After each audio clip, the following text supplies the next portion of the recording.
Good afternoon.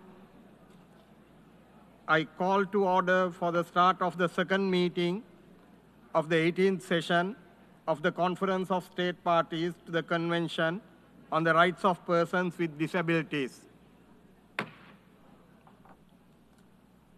Excellencies, ladies and gentlemen, we will continue the general debate under item 5A of the agenda. I was informed that we still have a rather long list of speakers inscribed. As announced earlier this morning, I would appreciate all speakers observing the 3 minutes limit for your national statements, and that way you help all of us and this conference to exhaust the list of speakers as much as we can within the time frame. I now recognize and invite the representative from Human Rights Watch to make a statement from the designated seat for NGO speakers. Thank you very much. Excellencies, distinguished delegates, members of civil society, it is my pleasure to be with you today. My name is Kabale Benon Chitafuna, and I am a mental health and human rights advocate from Uganda. Today, I address you as Human Rights Watch's current Macabristow Fellow, a fellowship awarded to leading disability rights advocates in honor of the American activists. Back in 2005, while attending university in Uganda, I experienced psychological distress and sought support. Like many people with psychosocial disabilities, while admitted to a mental health hospital, I was secluded for long hours in a cold room without any light, toilets, or support. Globally, people with psychosocial disabilities face stigma, discrimination, and false stereotypes.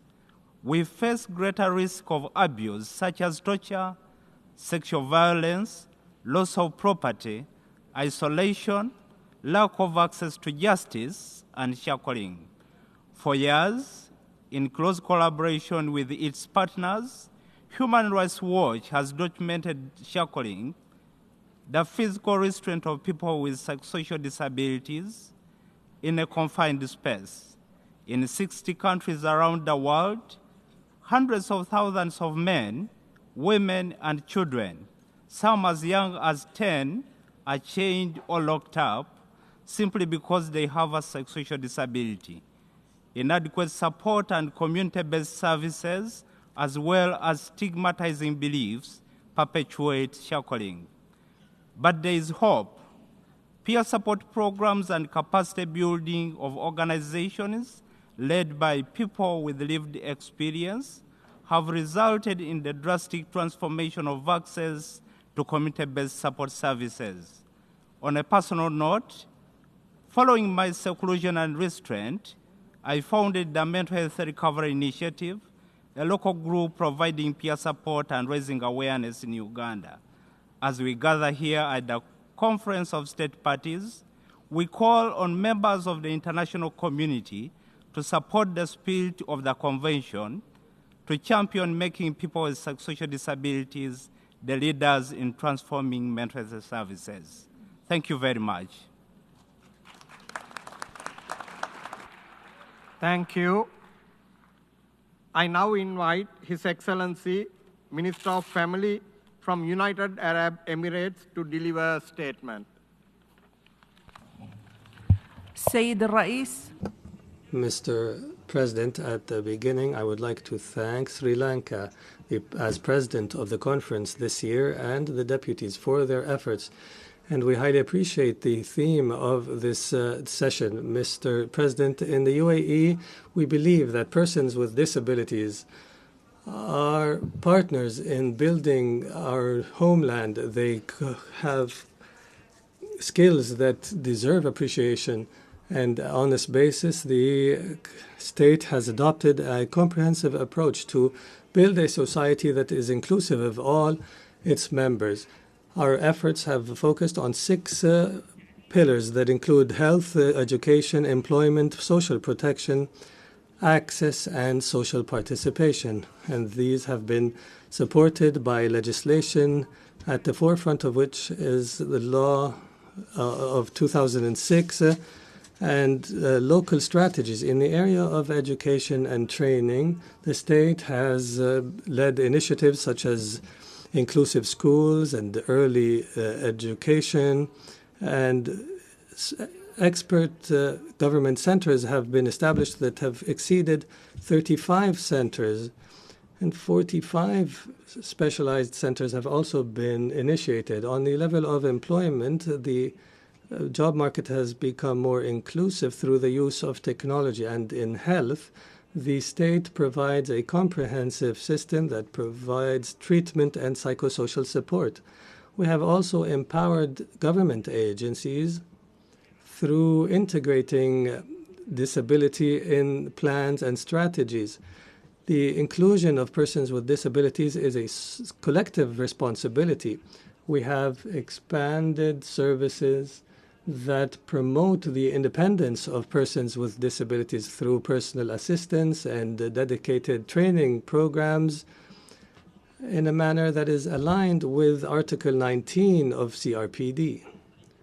On the international level, we are proud to host major events, the last of which was the International Rehabilitation Conference 2024, as well as the Paralympics, and we have also hosted the Paralympic Committee headquarters in 2019.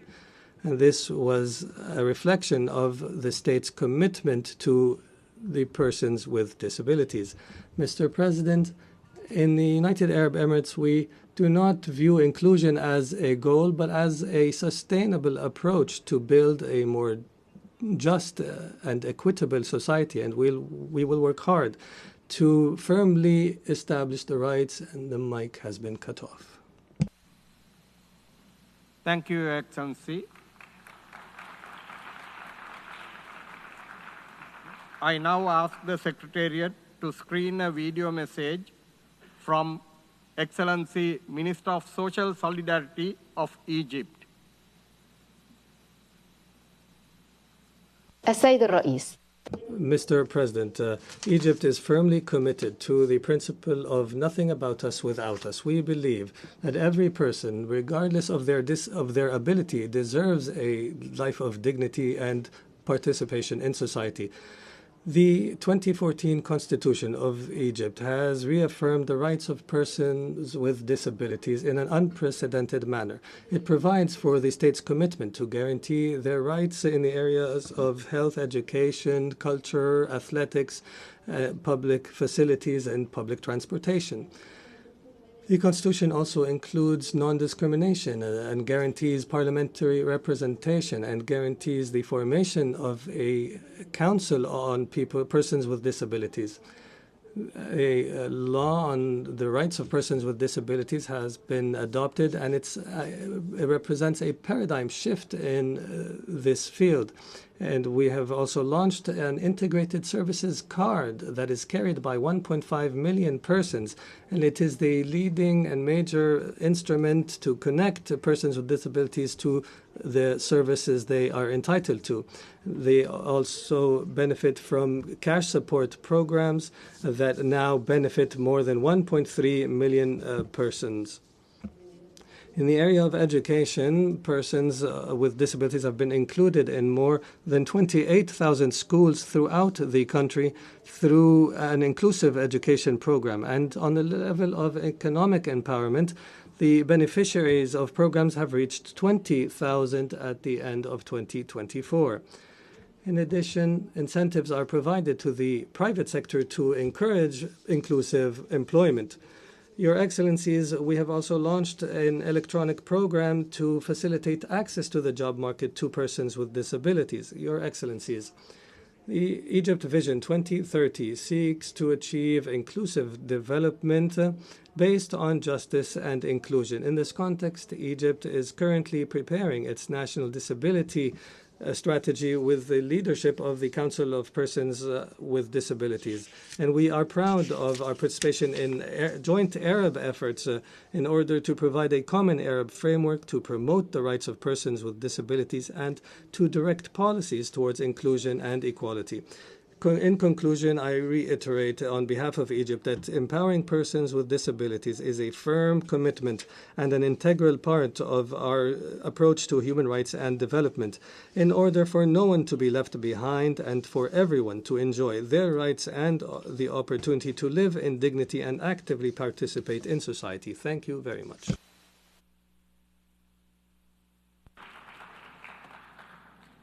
Thank you.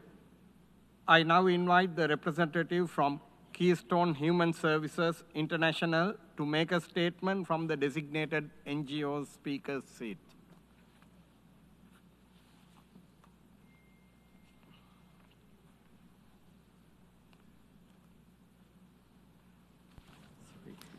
Thank you, Chair. Excellencies, delegates, friends from civil society, my name is Genevieve Fitzgibbon, and I am the CEO of Keystone Human Services International. We are an international NGO with over 50 years of experience implementing community alternatives to institutionalization of persons with disabilities, in line with Article 19 of the CRPD, which reaffirms the right of persons with disabilities to live in the community. Almost 20 years after the convention, millions of persons with disabilities continue to be institutionalized, isolated, and prevented from making decisions about their own lives. Institutionalization removes children from their families, exposes them to abuse and neglect, and harms their growth, development, and futures. Efforts to fulfill Article 19 often fail to address institutionalization of children. Institutionalization continues to be an endless cycle, with children with disabilities in institutions being subsequently moved to institutions for adults, rarely finding pathways out. And when they do, the space left in the institution is often filled by another. But the solution is not only about closing buildings. Deinstitutionalization is about people having the right to live in their communities, to make decisions about their own lives, and to access the supports they need and choose. The goal of all our development efforts, including the World Social Summit, is community inclusion. But we cannot achieve this goal without including persons with disabilities with high support needs.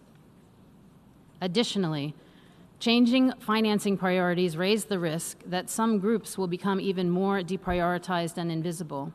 We must therefore find solutions that not only advance the commitments we made with the CRPD, but also protect and preserve the success we have had.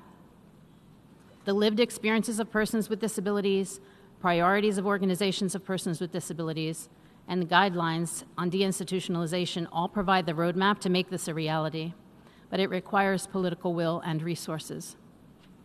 Keystone Human Services joins organizations of persons with disabilities, civil society partners, and governments in calling for full implementation of Article 19. In particular, we call on states, parties, funders, and civil societies to prioritize the leadership of persons with disabilities and organizations of persons with disabilities, including those affected by institutionalization, in deinstitutionalization processes, supported by governments, broader civil society, and community members. To ensure commitments to Article 19 are matched with the financing needed, not allowing shrinking budgets to be a reason to deprive people of their rights, and to accelerate deinstitutionalization by scaling up good practices to prevent institutionalization for children.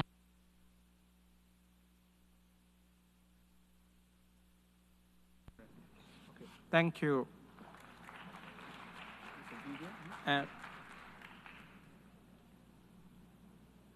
I now invite Her Excellency Minister of State at the Department of Children, Disability and Equality of Ireland.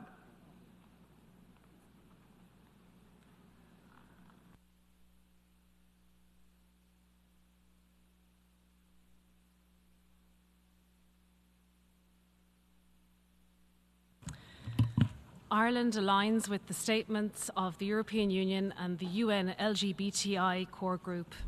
Chair, Vice Chair, distinguished delegates, I have the honour to speak on behalf of Ireland today.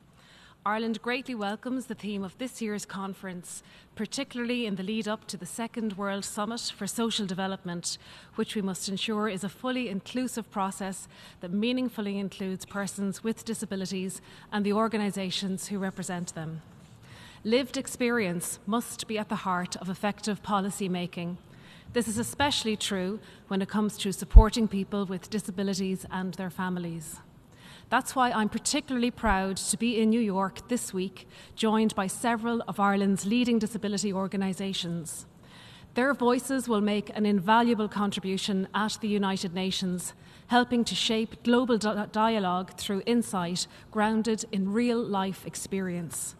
Promoting human rights is a core priority of Ireland's domestic and foreign policy, and reaching those furthest behind, including persons with disabilities, is a guiding principle of Ireland's international development and humanitarian action. In April this year, I had the privilege of representing Ireland at the 3rd Global Disability Summit, where Ireland endorsed the Amman Berlin Declaration on Global Disability Inclusion. The declaration aligns well with our own policies and approaches and also provides a framework for collective action on disability-inclusive international development cooperation and humanitarian action, which are reflected in Articles 11 and 32 of the UN CRPD. I'm conscious that we gather this week in a world that is grappling with conflict and crisis. Persons with disabilities face disproportionate risks in such situations and often face greater barriers to receiving humanitarian assistance. Ireland has endorsed the Charter on Disability Inclusion in Humanitarian Emergencies, a set of key principles to make humanitarian action inclusive of persons with disabilities. This conference of state parties is particularly timely for Ireland as we are currently at an advanced stage in developing our national disability strategy. This strategy will be a living document for the years ahead, where we will pivot and adjust as necessary, led by the experience and the feedback from those living with a disability. Our strategy incorporates an intersectional approach, acknowledging the interconnected nature of social categories that can lead to discrimination or disadvantage. Through extensive public consultation, we have engaged with diverse groups, including migrants, women and children, traveller and Roma communities. Ireland remains committed to enable persons with disabilities to live full lives of their own choosing worldwide in an ever more challenging global. Thank you, Excellency. I now invite His Excellency, Minister of Social Services, Information and Broadcasting from Bahamas. Chair, Excellencies, distinguished delegates, I bring greetings on behalf of the government and the people of the Commonwealth of the Bahamas. We welcome the theme of this 18th session, which rightly emphasizes the need to raise public awareness of the rights and contributions of persons with disabilities in the head-up to the Second World Summit for Social Development. The Bahamas firmly believes that social development cannot be achieved without full inclusion, visibility, and participation of all people. Our small island developing state, persons with disabilities are not just beneficiaries of development, they are agents of it. We support the exemplary contributions by disabled senior government officials within the Ministry of Education and the Department of Labor. These are not symbolic achievements. They are signs of a society moving towards a right-based and inclusive future. Public consultation remains at the heart of our policy and legislative process. Through the National Commission for Persons with Disabilities and partnerships with disabled persons organizations, the government ensures that the voices of persons with disabilities shape our national agenda. We launched the Accessibility Bahamas app to connect persons with disabilities to resources and opportunities, supporting inclusive development through innovation. By integrating accessible features such as ASL, interpretation, and screen reader-friendly content, we are building a more inclusive society. In the same spirit, we recently launched the Entrepreneurs with Disabilities Initiative, a grant and training program developed through the Small Business Development Center. This program provides mentorship, tailored business training, and grants of up to $10,000. This helped to break down barriers to entrepreneurship for persons with disabilities. While progress continues, we acknowledge the gaps that remain, particularly for persons with disabilities in rural or coastal communities. With just 5 years remaining until 2030, we recognize the pressing need to accelerate our efforts. The Bahamas reaffirmed its commitment to the SDGs, especially eradicating poverty and advancing dignity, equality, and justice for all. We take note of the Roundtable's theme for this year, such as inclusive technology and innovative financing. We welcome ongoing dialogue to strengthen global cooperation in these areas. Mr. Chair, we remain committed to building a society where no one is left behind, not in principle and not in practice. I thank you. Thank you, Your Excellency. I now ask the Secretariat to screen a video message from His Excellency, Minister of Social Rights, Consumer Affairs, and 2030 Agenda of Spain. Mr. Chairman, delegates, it's an honor for me to address you at this meeting of the COSP. The government of Spain understands that to build more stronger and more just democracies, it is essential that they should be more inclusive. This is why we're committed to fully incorporating persons with disabilities to all decision-making. The voices of persons with disability, whether they are in spoken language, sign language, or conveyed through support technologies, must be able to participate fully and be taken into account, respected, and recognized as an essential part of the democratic debate. This is a commitment that Spain has assumed not only in words but also in deeds. We have increased over these years investment in universal accessibility, and we've promoted legislative reforms to ensure the legal capacity of all persons, eliminating barriers that complicated their participation in the political and social life. Furthermore, we have raised this commitment to the highest legislative rank by reforming the Spanish Constitution so that inclusion is part of the very heart of our democracy, and specifically acknowledging the situation of women and girls with disability. From an international perspective, all these actions are in line with the principles contained in the Amman-Berlin Declaration, as well as the Sustainable Development Goals of the 2030 Agenda. Spain is advancing always hand in hand with its neighbors with whom we share a common roadmap. Today, once again, I want to reaffirm our commitment to a full citizenship for all persons with disabilities. This is the only path towards a true democracy. Thank you very much. Thank you. And I now ask Secretariat to screen a video message from His Excellency, Minister of Culture and Equality of Norway.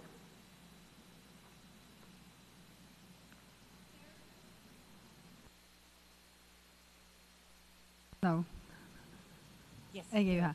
Chair, Excellencies, delegates, ensuring the full inclusion of persons with disabilities is a fundamental issue of human rights, social development, and economic progress. Norway has long pursued ambitious policies to promote the rights of persons with disabilities, both nationally and in international aid efforts. We remain steadfast in our commitment, as reaffirmed at the Global Disability Summit. Central to our commitments is the Convention of the Rights of Persons with Disabilities, CRPD, a cornerstone of our human rights framework. We are happy to share that we will propose incorporating the Convention into our Human Rights Act. This marks a significant step forward, ensuring stronger legal protection, greater accountability, and deep alignment with international standards. Across the world, persons with disabilities continue to face discrimination and systematic barriers that prevent them from participating in society on equal terms. In many countries, marginalization and extreme poverty define their daily lives. This is unacceptable. If we truly seek to combat poverty and achieve the Sustainable Development Goals, we must ensure that no one is left behind. This cannot be achieved without the meaningful participation of persons with disabilities, including minority groups such as Indigenous people, children and youth with disabilities. The importance of strengthening equality should be mainstreamed throughout all UN fora, including the Second World Summit for Social Development. Human rights, democracy, diversity and inclusion are under increasing pressure. Persons with disabilities are among those more severely affected by this global backlash. Inclusion is not just a moral duty, it is a sound investment. By ensuring access to education and employment, we unlock potential, foster independence, dignity and innovation, and enrich our communities. Economic challenges must not justify neglect. Instead, they should reinforce our commitment to building resilient, inclusive societies. Let us move forward. Let us commit to a world where everyone, regardless of ability, can realize their dreams and contribute meaningful to society. Thank you. Thank you, Your Excellency, for your statement made in person. I now invite the representative from International Council for Education of People with Visual Impairments to make the statement from the designated desk. Thank you. Excellency, distinguished guests, I am Gertrude Oforo-Afe, former global president of the International Council for Education of People with Visual Impairment, and the acronym is ICVI. We are presenting on employment equity through inclusive education and innovative financing. ICVI is a global network active in over 100 countries. We convene governmental organizations, states, international development organizations, organizations of persons with disabilities, and other civil society actors to advance the rights of people with visual impairment through inclusive education. This is at a time of growing and shrinking development budgets. We must recognize that empowerment begins with access to inclusive quality education. For millions of people with visual impairment, education is out of reach. And this is due to underfunding systems and outdated models. Innovative finance is not only about more money, but it is about efficient and more equitable investment. We have seen powerful examples where funding has yielded systemic change. In some regions, disability identification and referral efforts have connected children to both education and healthcare through multi-sectoral planning. The effective production of accessible books have expanded literacy in local languages, and in government where they have embedded disability data in school funding, where inclusion becomes not only a pilot, it has become a national priority. But funding must be closest to issues of organizations of persons with disabilities and non-governmental organizations who are in this area. They are often inclusively consulted, but rarely resourced to lead. We therefore call for mechanisms that channel support directly to these actors, starting from the local levels of innovation and where the need of the sector is highest. ICVI convenes stakeholders in good practices and influence systemic change, but we need political will and sustained investment to ensure that every child is included. Inclusive education is not an extra cost. It is a multiplier for health, employment, and civil participation. Let us embed within the special development policies and back it with financing that is equitable and inclusive. Thank you very much. Thank you. I now invite Her Excellency Minister of Social Affairs of Congo to deliver her statement.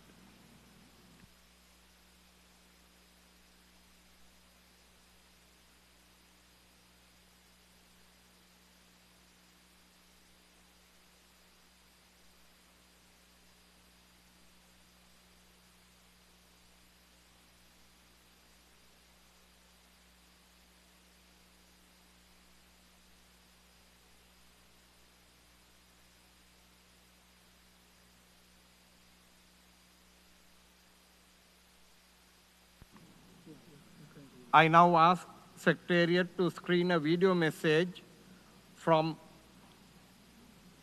Excellency Minister for Social Policy of Ukraine. Excellencies, I'm honored to speak on behalf of a country that is defending its freedom and at the same time rebuilding its social protection system during Russia's war. We are facing changes we have never met before. The number of people with disabilities is rising, often young and active. Many of them want to work, live actively, and stay included in society. They are not asking for charity. They are asking for an opportunity. There is a strong need for rehabilitation. More people ask for support. Social services are under pressure. The old system made for peaceful times could not manage these demands. That is why we had to act fast and change it. We are putting the UN Convention on the Rights of Persons with Disabilities into real action. We ensure access to education, jobs, services, and infrastructure. We replace slow paper-based system with digital services, so that rights are not just written in laws, but work in daily life. We approved a new law on employment. It supports adapted workplaces, personal assistance, and intensives for employers. This is not only about fairness, it is also investment in Ukrainians' future. We provide assistive devices and prosthetics for free. Ukrainian companies use modern technology and work with international producers. In our Hub Center, people learn how to use equipment and move safely in real-life conditions. These changes are supported by digital tools. For the first time, people can apply for social services online at one national portal. Another platform helps people access prosthetics. Thousands already use it. Ukraine is now at the top 5 countries in the world for digital public services. But for us, this is not about rankings. It's about making help faster, simpler, and more respectful. We are doing everything we can to make sure people with disabilities in Ukraine receive quality services, financial help, job, and freedom to build their own lives. Thank you to all who support this work.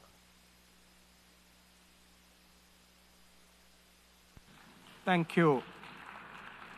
I now ask the Secretariat to screen a video message from His Excellency Minister of Justice and Institutional Transparency of Bolivia. I would like to convey to you warm greetings of the President of the Plurinational State of Bolivia, Luis Alberto Arce Catacora, to all the members of the Organization of the United Nations, this 18th Conference of States Parties of the Convention on the Rights of Persons with Disabilities, CRPD.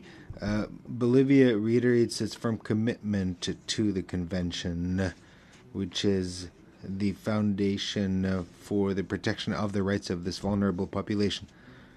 The Constitution of 2009, in Article 70, 71, and 72, fully recognizes the rights of persons with disabilities. It bans any act of discrimination and mandates positive measures that promote their development, as well as services of rehabilitation. It's also the basis for the enactment of Law 273, which is aimed towards at ensuring the rights as well as equal opportunities for this vulnerable group. In 2023, Bolivia presented its second, third, and fourth reports to the Committee of the Convention in compliance with Article 35 of the Convention. Among the normative advances, I'd like to highlight Law 3925, establishing a fund with 40 million local currency to benefit this vulnerable population. Measures were also implemented to ensure physical accessibility as well as ease of communication in public transport, financial institutions, airports, as well as provision of housing. In the judicial sphere, the Ministry of Justice and Institutional Transparency has developed a plan of access to justice for persons with disability, improving support and accessibility to justice. Recalling that the access to justice is extremely important for this group and any other vulnerable group. The Bolivian Institute of Persons with Seeing Disability provides various services. Furthermore, another law ensures continued training and promoting access to jobs. Furthermore, Law 471 provides for free medical care and provision of medication for persons with disability. The system of information of the Single National Register has 115,504 persons registered. It provides monthly subsidies of 60 to 64,498 persons with disability, serious disability, and has become entrenched in our country. The law on labor market entry and economic assistance for persons with disability, number 977, guarantees access to jobs in the public and private sector for persons with severe and serious disability, their parents, spouses, caregivers, as an obligation and under strict supervision of the government. Other laws ensure access to higher education, discounts for transport, and provision of special ID cards that don't expire to persons with very serious disabilities. The Ministry of Justice and Institutional Transparency, through the National Committee of Persons with Disability, which is a autonomous entity, provides training to police to promote dignified treatment to this group. The entity against racism and all forms of discrimination has a specific strategy aimed at the media to eliminate insulting use of language against persons with disabilities. Lastly, and the implementation of community-based rehabilitation strategies seeks to restore rights which are exercised by persons with disability, their parents or caregivers, with full participation of the community and society, thus becoming active subjects of rights. The plurinational state of Bolivia seeks to ensure implementation of the convention with the aim of ensuring and continuing with our commitment. Thank you. Thank you. And I now acknowledge and invite the representative from People with Disability Australia to take the seat. Good afternoon. My name is Megan Spindler-Smith and I represent People with Disability Australia, Australia's national cross-disability disabled people's organisation. We recognise progress in advancing rights for people with disabilities under the CRPD. However, those whose experiences are shaped by intersecting marginalised identities, including women, First Nations, culturally and linguistically diverse, and LGBTIQA+, face unique barriers. These are compounded by gaps in how disability is recognised and supported, especially for those in our community with non-apparent or psychosocial disabilities. First Nations people with disability experience systemic exclusion rooted in colonial policies, inadequate infrastructure and deficits in accessible housing and economic participation in regional and remote areas. This perpetuates cycles of disadvantage. Called communities face cultural stigma, language barriers and misdiagnosis due to culturally inflexible tools, limiting access to supports and justice. LGBTQIA+ people with disability endure heightened risks of violence, reduced access to medical treatment, and exclusion from both disability and gender equity movements. Research shows a need for expanded CRPD protections. These explicitly the intersectional experiences. Currently, policy and legislation often infringe on CRPD Articles 4, 5 and 19 for First Nations communities, create exclusion for called people by relying on informal supports, and worsen social and economic exclusion for LGBTIQA+ people who face second coming out stigma. All these issues are made worse by inequitable disability determination for those with non-apparent or psychosocial disabilities. We ask that the CRPD guidance be reviewed to explicitly recognise the lived experiences of First Nations, CORD and LGBTQIA+ people, as already seen in Articles 6 and 7 for women and children. We need better disaggregated data on multiply marginalised identities to inform policy and funding. Priority must be given to self-determined solutions, indirect and direct funding for First Nations-led disability services and culturally safe practices and pathways for all communities. If we truly believe in nothing about us without us all, we must ensure the CRPD's promise of equality for those most excluded. Let's expand our vision of inclusion to reflect the full diversity of disability experience. Thank you. Thank you. And I now kindly invite Excellency Minister of Humanitarian Affairs and Poverty Reduction of Nigeria. Mr. President, Excellencies, distinguished delegates, Nigeria stands in solidarity with all nations committed to upholding the dignity, rights, and invaluable contributions of persons with disabilities. The overarching theme of this season, that is enhancing public awareness of the rights and contributions of persons with disabilities for social developmental, leading up to the Second World Summit for Social Development, resonates deeply with Nigeria's national agenda and our unwavering commitment to inclusivity. Nigeria recognizes that true social development cannot be achieved without the full and equitable participation of all of its citizens, including persons with disabilities. Mr. President, far too often, persons with disabilities continue to face discrimination, marginalization, and barriers to full participation in society. These exclusions are not only violations of their rights, but also represent a lost opportunity for inclusive and sustainable development. In line with our obligations under the CRPD, Nigeria proudly enacted the Discrimination Against Persons with Disabilities Act in 2018.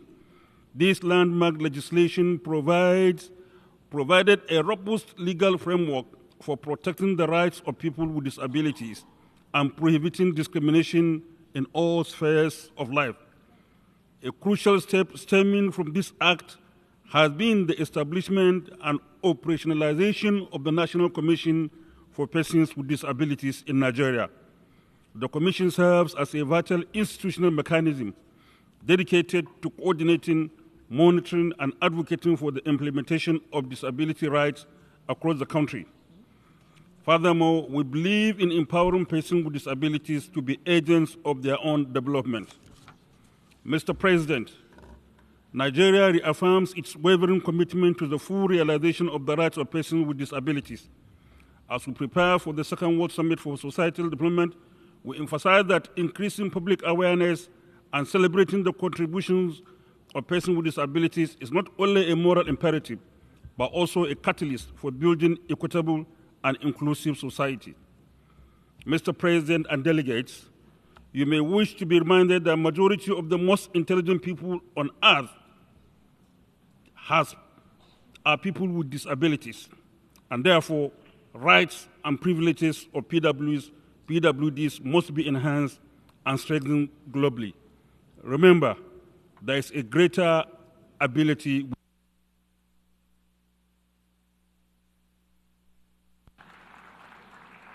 Thank you, Your Excellency. I now invite His Excellency Minister of Social Welfare of the Republic of Sierra Leone. Excellencies, distinguished delegates, ladies and gentlemen, we gather here once again to reaffirm our shared commitment to advancing disability rights, championing inclusion, and creating a more equitable and accessible world for all. Disability is a human rights issue. It is our collective responsibility to ensure that persons with disability are given the opportunity to participate fully and meaningfully in society. Sierra Leone welcomes this year's theme, Enhancing Public Awareness of the Rights and Contributions of Persons with Disability for Social Development, including in the context of the World Social Summit. This resonates deeply with our national priority and recent progress. Our government has made significant strides. We have ratified the UN CRPD, enacted the Persons with Disability Act, and established the National Commission for Persons with Disabilities. In partnership with the United Nations and other development partners, we are implementing inclusive policies that support the economic empowerment, education, and social protection of persons with disabilities. Notably, we have introduced a national disability assessment, determination, and certification system aimed at improving access to services and tailored interventions. Through our social safety net initiative supported by the World Bank and UN agencies, we provided cash transfers and skills training to reduce poverty and dependency among persons with disabilities. Other recent development focusing on economic empowerment and inclusive education for persons with disability, worth noting is the tripartite cooperation agreement between the government of Sierra Leone, the United Nations Development Programme, and the Indian UN Development Fund, designed to empower our PWDs economically. Furthermore, the government is integrating disability inclusion into climate resilience strategies. Our National Adaptation Plan explicitly considers the risk and vulnerability faced by persons with disabilities. Local councils are also being empowered to promote awareness and support community-level inclusion. We acknowledge the challenges that remain: physical barriers, limited access to health, education, transport, and employment. But we are determined to overcome them through inclusive planning, investment, and advocacy. As I conclude, I reaffirm Sierra Leone's commitment to working with fellow state parties and development partners to ensure that no one is left behind. Together, let us continue to break.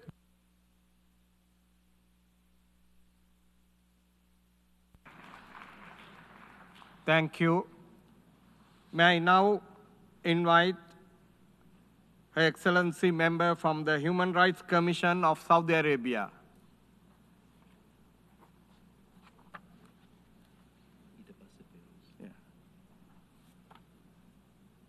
سيد الرئيس، سيدات والسادة الحضور، تشهد المملكة العربية.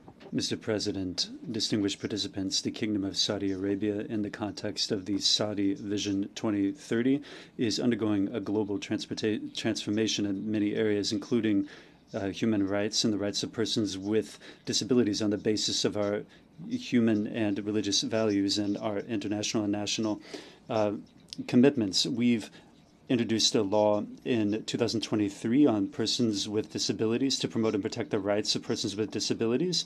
This is a step forward toward harmonizing our national legislation with international conventions. This law seeks to protect and take care of persons with disabilities while banning discrimination and ensuring the full participation in life. There are also explicit penalties against the violation of the law. These penalties are aggravated if the person with disabilities is a child or an older person.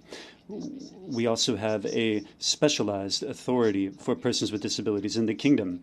15% of persons with disabilities are 15% of the staff of that authority have disabilities. These people participate in national and international fora.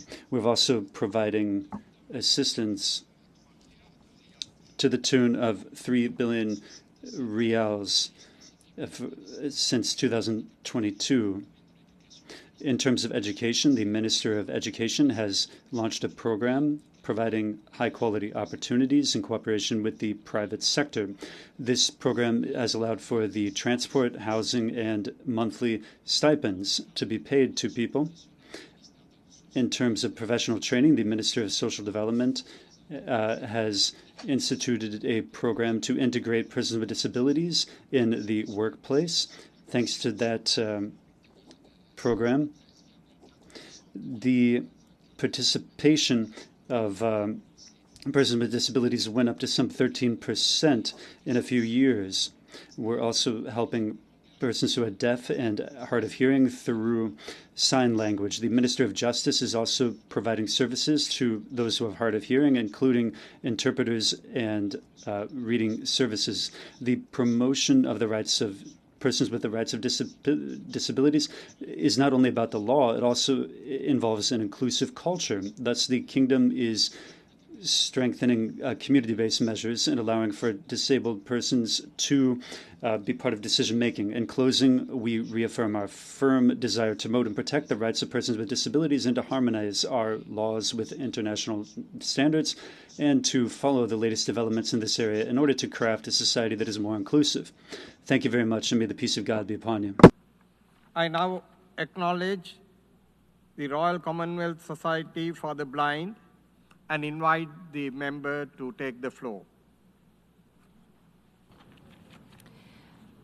Thank you, Mr. Chair. My name is Aissat Ndiaye. I'm speaking today on behalf of the Royal Commonwealth Society for the Blind, commonly known as Sightsavers.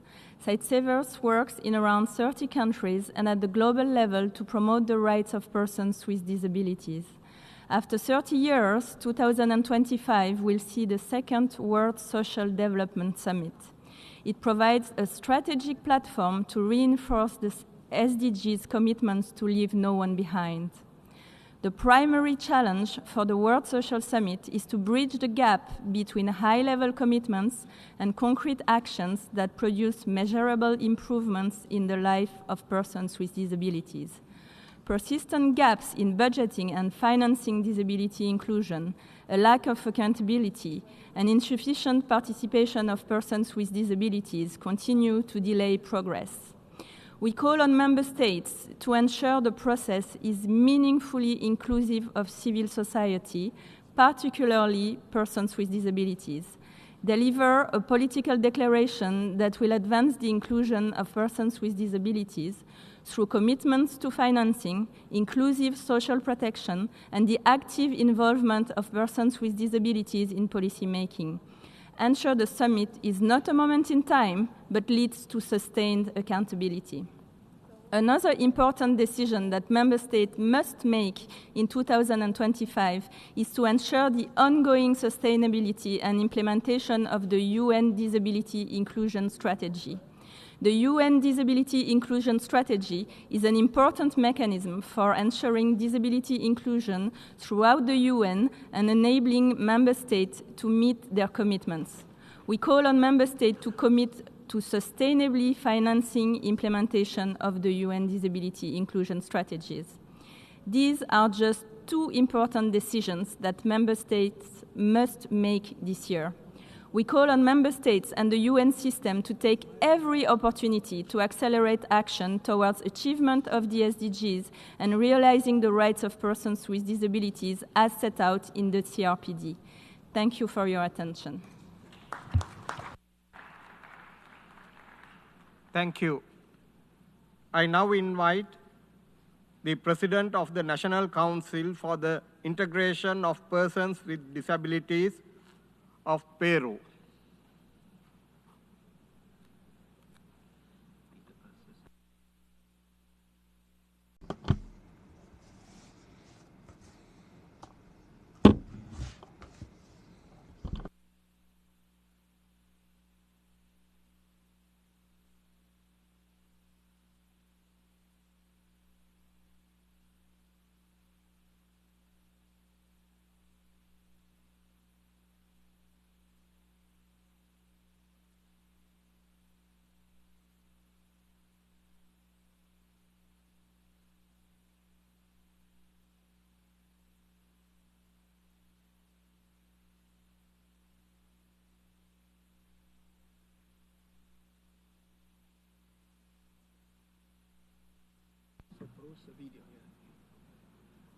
No, Botswana is first. Okay. Yeah.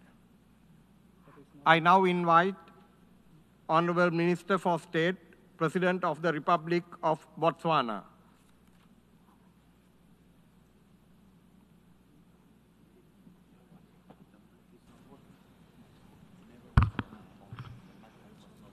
President, Your Excellencies, I have the distinct honor of delivering this message on behalf of the beautiful, natural, diamond-rich country of Botswana. President, Botswana acceded to the CRPD in 2021 and proudly submitted its maiden state party report in 2023. This milestone reflects our firm resolve to advance the inclusion of persons with disabilities all across sectors of national development. In 2023, we enacted the Persons with Disabilities Act, which gives effect to the CRPD. The Act reinforces equal rights, dignity, and protection for persons with disabilities, especially in areas of non-discrimination and accessibility, critical pillars for meaningful inclusion. To address the physical barriers, the government has introduced technical design guidelines to enhance accessibility in the built environment. While we acknowledge that accessibility to public transport remains a challenge, our new legislation provides a strong legal foundation for reinforcement and reform in this area. Botswana also delivers a range of disability-inclusive social protective programs, including the Disability Grant, support for orphans and vulnerable children, and wealth creation initiatives to promote self-reliance. In education, we're actively implementing an inclusive education policy, ensuring reasonable accommodation through the deployment of trained special needs teachers, aides, and assistive services. These efforts align with Article 24 of the CRPD and affirm our belief that every child has a right to quality education. Our healthcare system provides universal coverage with targeted interventions for persons with disabilities, including mental health services, rehabilitation, assistive devices, and return-to-work support through the Motor Vehicle Accident Fund. Under this year's theme, we join the global call to enhance public awareness of the rights and contributions of persons with disabilities. Through national campaigns, school outreach, and annual commemorations, we are shifting mindsets and building a more inclusive society. In conclusion, Chairperson, Botswana stands ready to deepen partnerships with all stakeholders, especially organizations of persons with disabilities, to strengthen CRPD implementation. We do so with humility, urgency, and resolve, leaving no one behind. I thank you, Chairperson. Thank you. I invite Her Excellency President of the National Council for the Integration of Persons with Disabilities of Peru.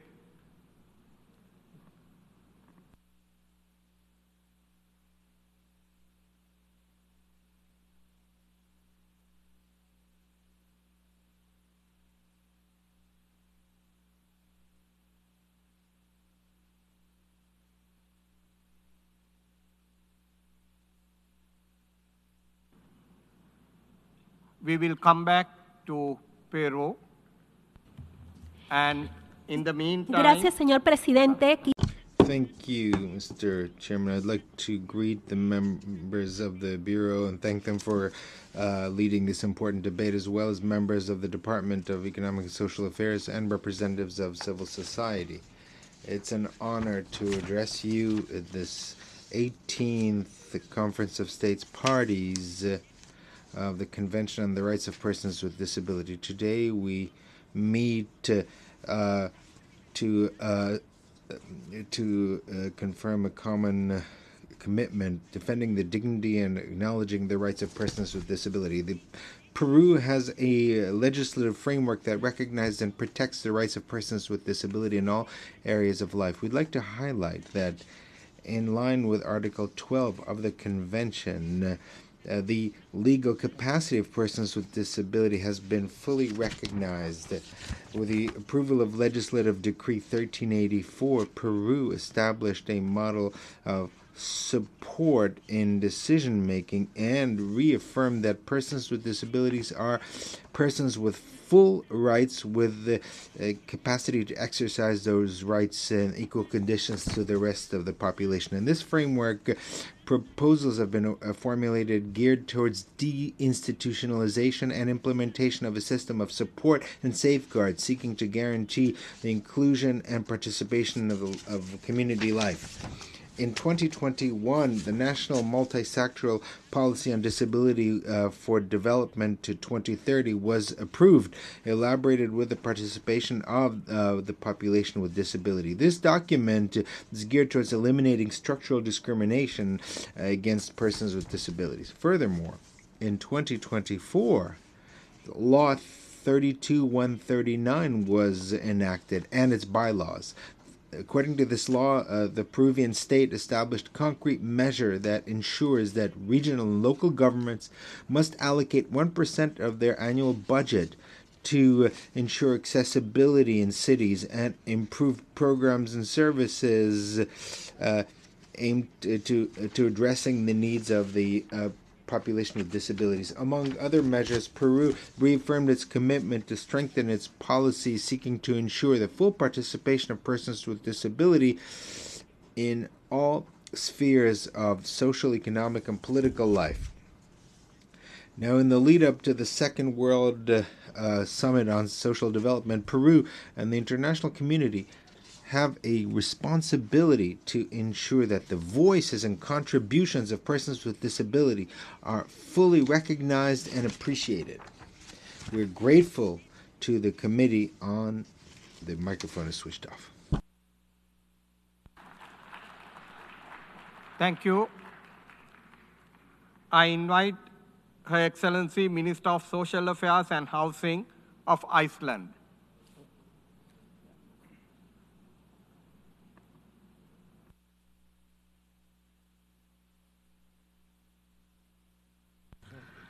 Ladies and gentlemen, distinguished delegates, my name is Inga Sæland. I am legally blind. I have less than 10% vision. I've never driven a car or seen the color of autumn. However, I am now serving as Minister of Social Affairs and Housing, the first person with disability to become a minister in Iceland.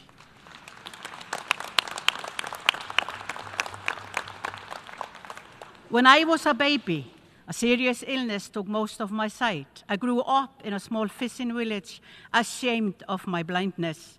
I was different and bullied. I couldn't defend myself. I couldn't see the snowballs or stones thrown at me. I dreamed of education, but didn't see the letters on the textbooks and dropped out. This is how it will always be, I thought, and I will never have a husband or children. But then I met my husband, and we had 4 beautiful children. Then everything changed. He had an accident and could no longer work. Poverty was merciless. My son was a talented soccer player, but we couldn't afford shoes. He played in an old pair so tight the toes of his toenails. My little girl hoped to learn violin, but it was out of reach. My oldest son longed to continue his education, but the bus fare to school was beyond our means. Watching their dreams slip away broke my heart, and I blamed myself. Years later, I finally received support for my disability. For decades, I had felt like one of society, unwanted, but at last the walls began to crumble. I received specialized transportation and help to see the words on the pages. Thanks to that, at 56, I earned a law degree.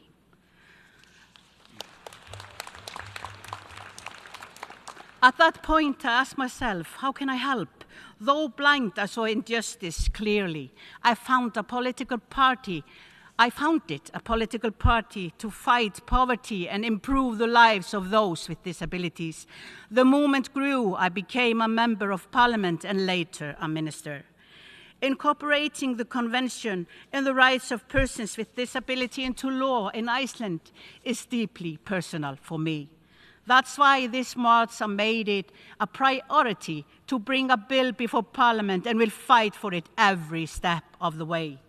My own experience has shown me that when we change how society views disability, we change lives and create new possibilities.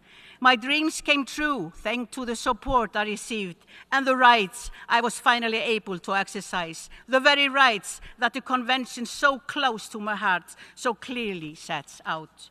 My deepest thanks to the UN and to all of you for your dedication and commitment. And now, here I am ready to tear down the walls that are still blocking disabled people from maximizing their potential. Proud, disabled, and endlessly grateful. Nothing about us without us. Thank you.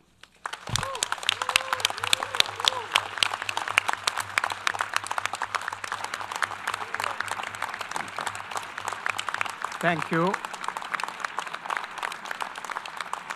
I now invite United Nations Population Fund to take the seat. Distinguished delegates and guests, excellencies, on behalf of the United Nations Population Fund, UNFPA, I thank the Conference of State Parties for this valuable opportunity to address you. The International Conference on Population Development reinforces that everyone must have equal access to sexual and reproductive health and rights, and live free from gender-based violence. These principles are central to UNFPA's work to end preventable maternal deaths, meet family planning needs, and eliminate gender-based violence, ensuring we leave no one behind. Despite progress, major challenges persist for women and girls with disabilities in accessing these services. Millions are left behind, facing profound barriers and intersectional discrimination due to their gender, disability, age, ethnicity, and other identity factors. UNFPA research shows women with disabilities can face double the rates of sexual violence, yet their needs are often overlooked in policy and data. As we approach the Second World Summit for Social Development, enhancing public awareness of the rights and contributions of persons with disabilities is vital for true social progress. Guided by our disability inclusion strategy, we matter, we belong, we decide, and we support by global programs like We Decide, UNFPA works for inclusive sexual and reproductive health and gender-based violence services that uphold dignity, rights, and challenges misconceptions.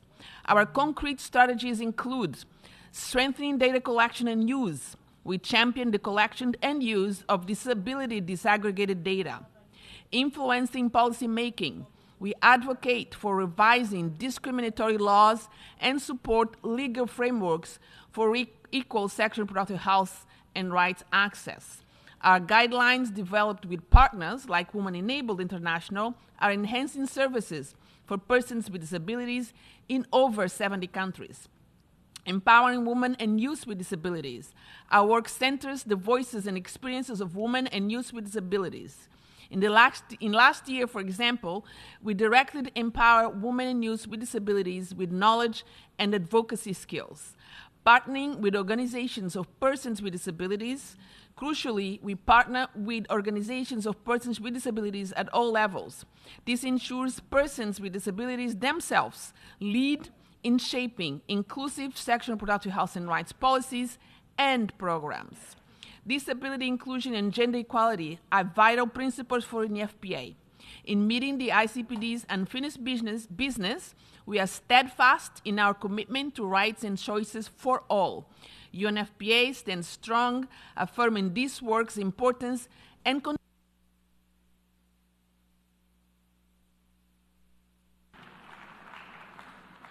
Thank you. I now kindly invite Excellency Deputy Minister for Labour, Health, Solidarity and the Family, responsible for autonomy and disabilities of France, to make a statement. Monsieur le Président, Mr. President, Excellencies, France is pleased to be taking part of this 18th Conference of the States Parties. The respect for the rights of persons with disabilities is a convention-based obligation, but also a moral obligation incumbent upon all of us. However, it's also a factor for sustainable development of our societies. France will continue to mobilize to implement the Convention on the Rights of the Persons with Disabilities.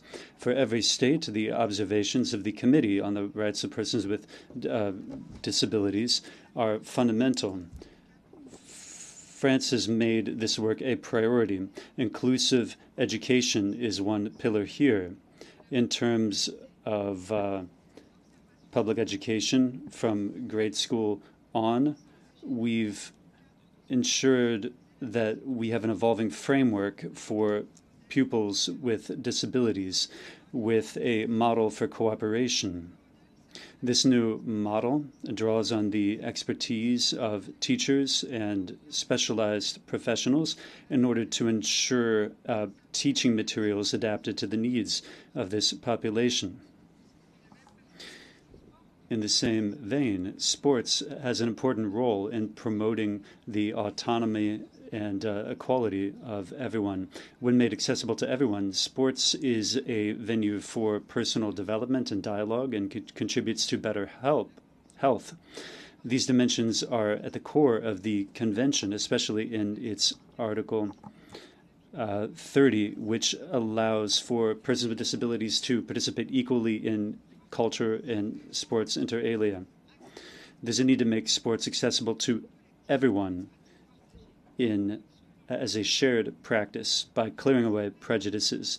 In terms of implementing these policies and promoting technologies, especially artificial intelligence at the international level, is one of the ways that we can achieve this goal. Our President, Emmanuel Macron, recalled that priority during the Summit on Artificial Intelligence in Paris.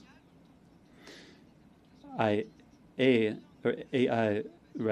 can be a path for social innovation, opening up prospects, including in terms of accessibility or health or education.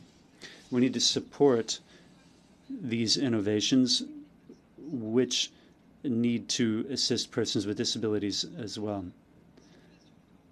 Finally, there's a need to address persons with disabilities in humanitarian emergencies and armed conflicts. These people are those who are hardest hit by conflicts in terms of their impact, their access to health services. The microphone has been cut off.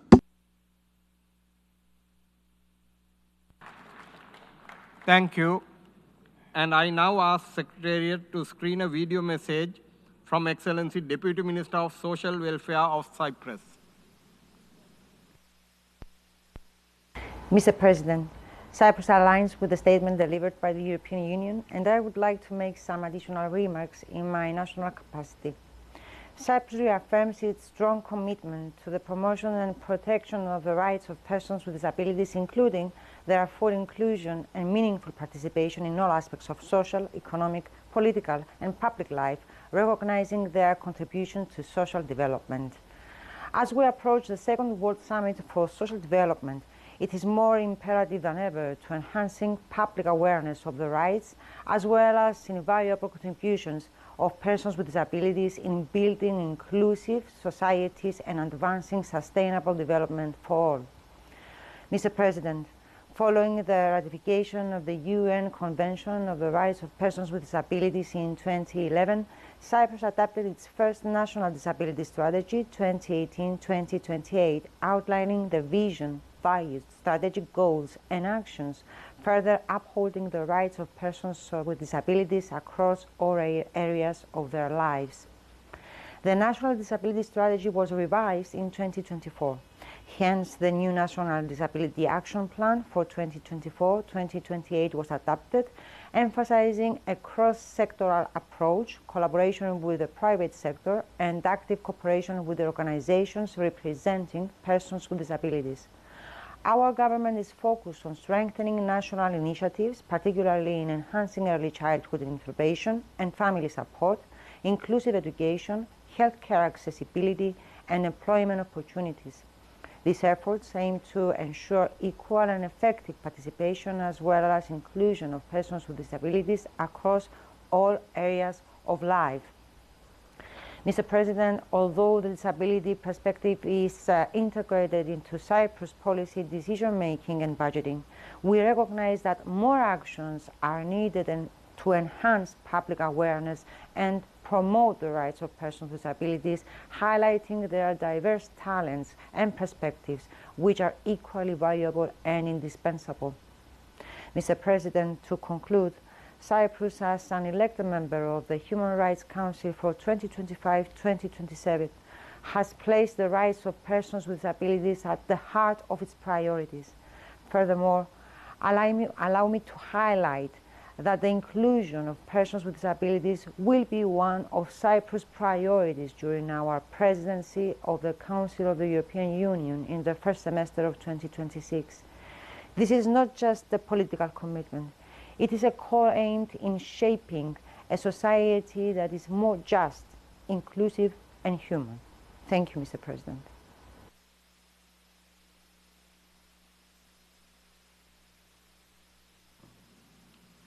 Thank you. And now I invite the representative from an NGO, namely Leprosy Mission International, to make a statement. Thank you. Are you aware of the contributions of persons affected by leprosy towards social development? I want to take these 3 minutes to talk to you about a community of people who, despite overwhelming stigma and discrimination, so often find ways to contribute to their communities and make life better for the most vulnerable. I want you to know some of the ways you can contribute to and enhance their efforts. During times of crisis, organizations of persons affected by leprosy have provided a lifeline for rural and marginalized communities, ensuring that emergency support can reach them swiftly. They have worked with employers to make disability-inclusive workspaces and have lobbied for accessible social protection. They are the voice of one of the most underrepresented groups, and when they are aware of their rights and find ways to contribute, the perseverance they've learned through their experience of leprosy makes them formidable. So what does that mean for you and for all of us ahead of the Second World Summit for Social Development? Well, to start, I want to draw your attention to an event that is happening in Bali at the beginning of next month, when the third Global Forum of Organizations of Persons Affected by Leprosy will be held. This will be a rare opportunity for this underrepresented group to join their voices at a global level and come away with messages for governments and international partners the world over. If you hear about this meeting and its outcomes in the months to come, please take it very seriously. The views of this forum will inform our progress towards social development for an underrepresented group that is too often left behind in development. Beyond this, I want you to consider your own perceptions of leprosy. Perhaps you've never heard of it before or thought it no longer existed. Perhaps you've heard of it, but when you think of someone affected by leprosy, you picture a victim or someone who has a passive role in society. You're not picturing a rights holder or someone who has enormous contributions to make. Please challenge those perceptions you may have, but please also consider how your government or your organization could be challenging those perceptions in your society or in the communities with which you partner. The stigma surrounding leprosy is so bad that people will often break down into tears when they receive the diagnosis. This is not because it is terminal and not because of the ill health it causes, but because people know how they will be treated in their communities, with rejection and isolation. They have seen what it has meant for others, and they know the same is waiting for them. Governments have a responsibility to raise awareness of leprosy.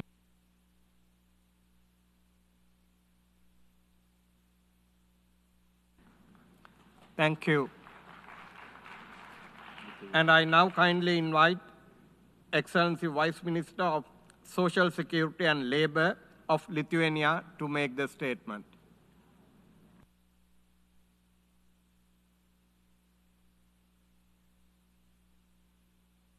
Mr. President, distinguished delegates, Lithuania reaffirms its strong commitment to promoting and protecting the rights of persons with disabilities. We also prioritize support for displaced Ukrainians with disabilities, ensuring equal access to service and opportunities. Guided by UN Convention and EU Strategy on the Rights of Persons with Disabilities, we introduced a human rights-based assessment model that shifts focus from impairments to environmental factors and individual support needs, empowering persons with disabilities through direct involvement and tailored support. Lithuania's approach, led by Council of the Welfare of Persons with Disabilities, ensures that the voice of persons with disabilities are heard and acted upon. In transport, this has resulted in online assistance booking at airport, accessible ticket machines in railway stations, upgrades like barrier-free routes and braille signage. In education, open classroom model was piloted in 57 schools across 15 municipalities, a direct result of efforts to build inclusive learning environments. We have also formed employment policies by moving from sheltered employment to inclusive participation in the open labor market, with target support such as job coaching, workplace adaptation, and wage subsidies. Employment between job seekers with disabilities has increased by 10 percentage points.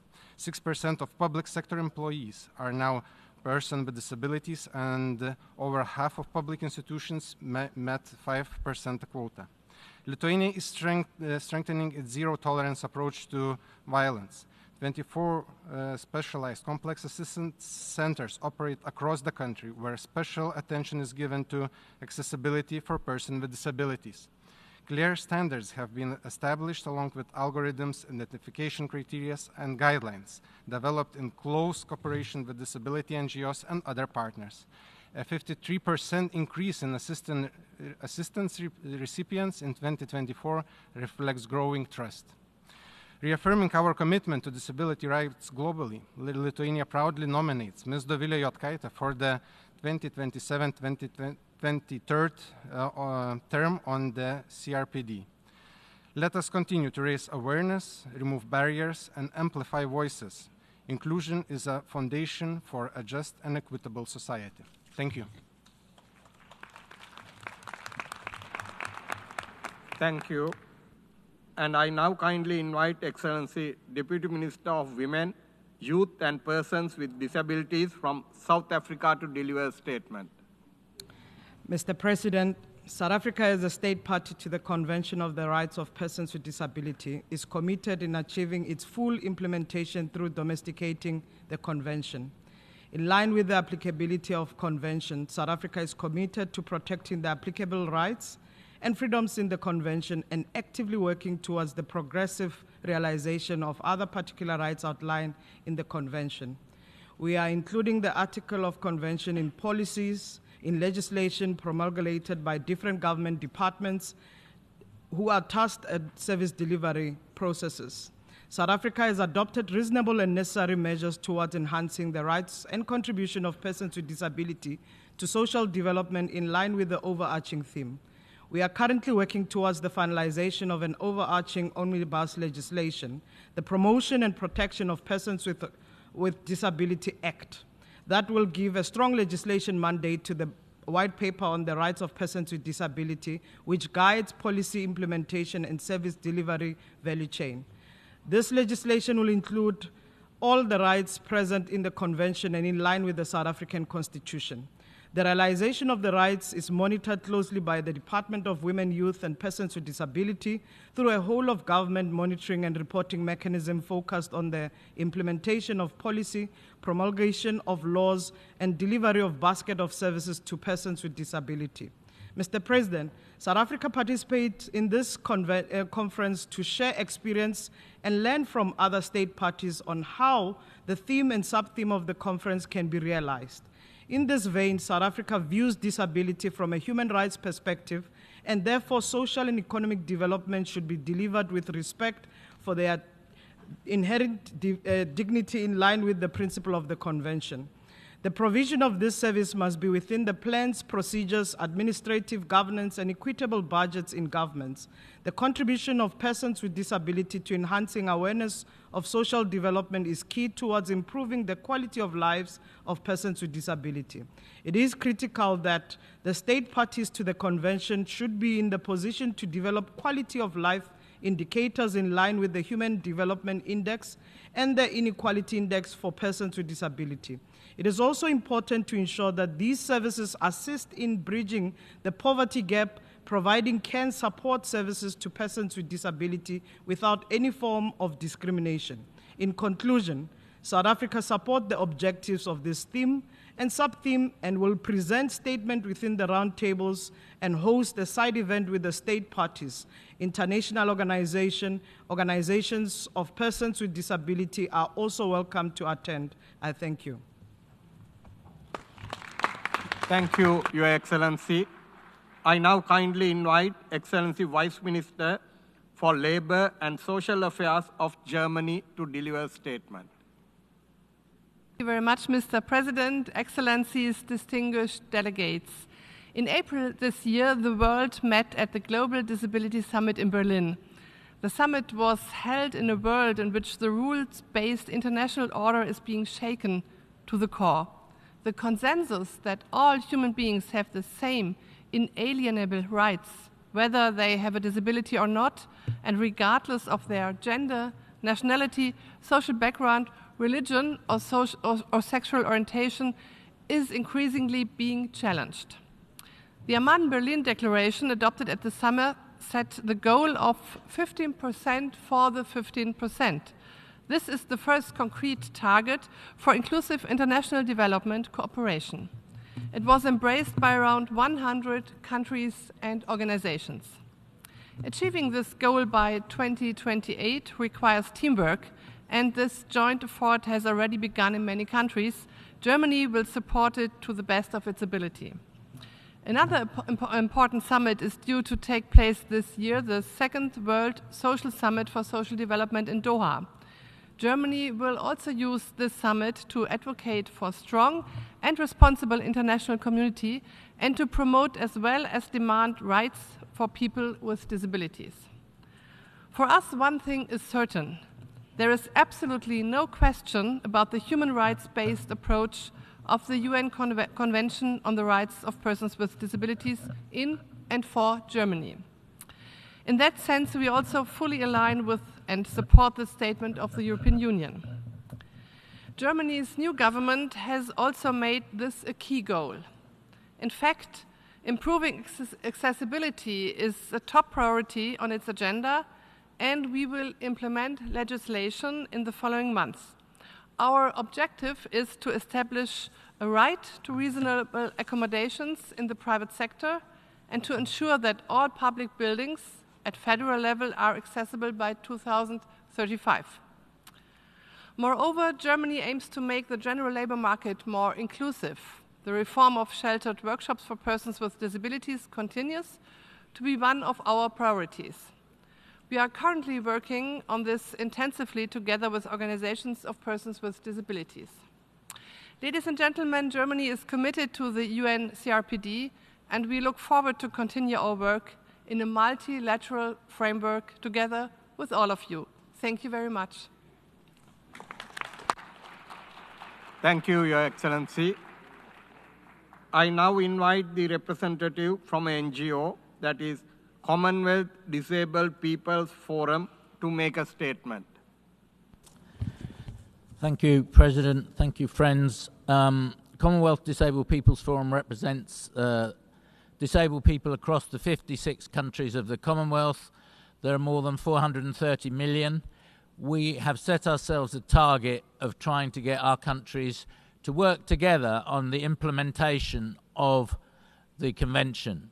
As you all know, it's not an easy task, and many of us have tried, and we have much still to do. So we can learn from each other, collaborating with each other. So we are now in the second year of a drafting process, which will go to the heads of government in Antigua next spring. We're holding a meeting on this on Thursday evening at 4:45. I would invite you all to come, particularly the Commonwealth countries.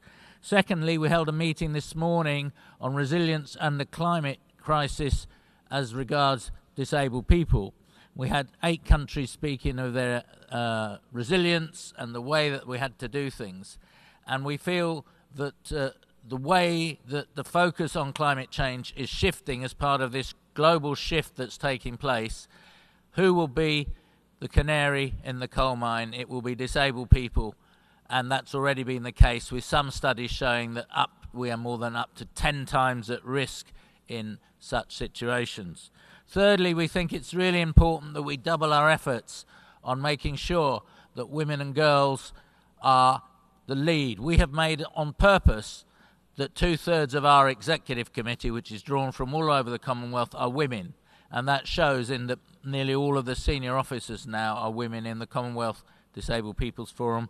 We think it's vital that more work is done on gender-based violence and harassment towards disabled women. But as we move forward, we need to remember the past.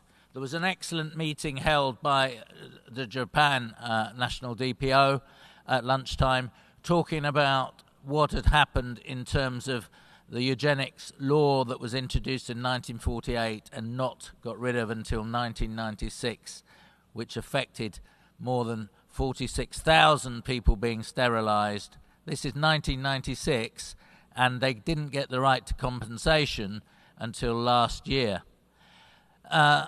But that sounds appalling, but, you know, the eugenics of the 1930s and 40s never went away, it just went underground.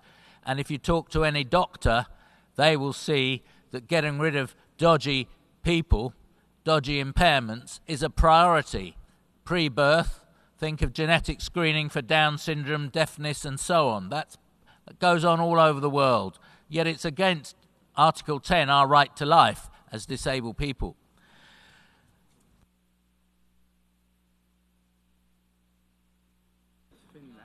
Thank you. Thank you. And I now kindly invite Excellency Under-Secretary General of State of Finland to make a statement. Dear participants, Finland aligns itself with the statement of the European Union. We thank the Chair, Sri Lanka, the Bureau members and the Secretariat for organizing this conference. We also thank Secretary General Guterres and Deputy Secretary General Mohammed for bringing the rights of persons with disabilities at the core of the UN. Finland highly values and encourages to continue this work.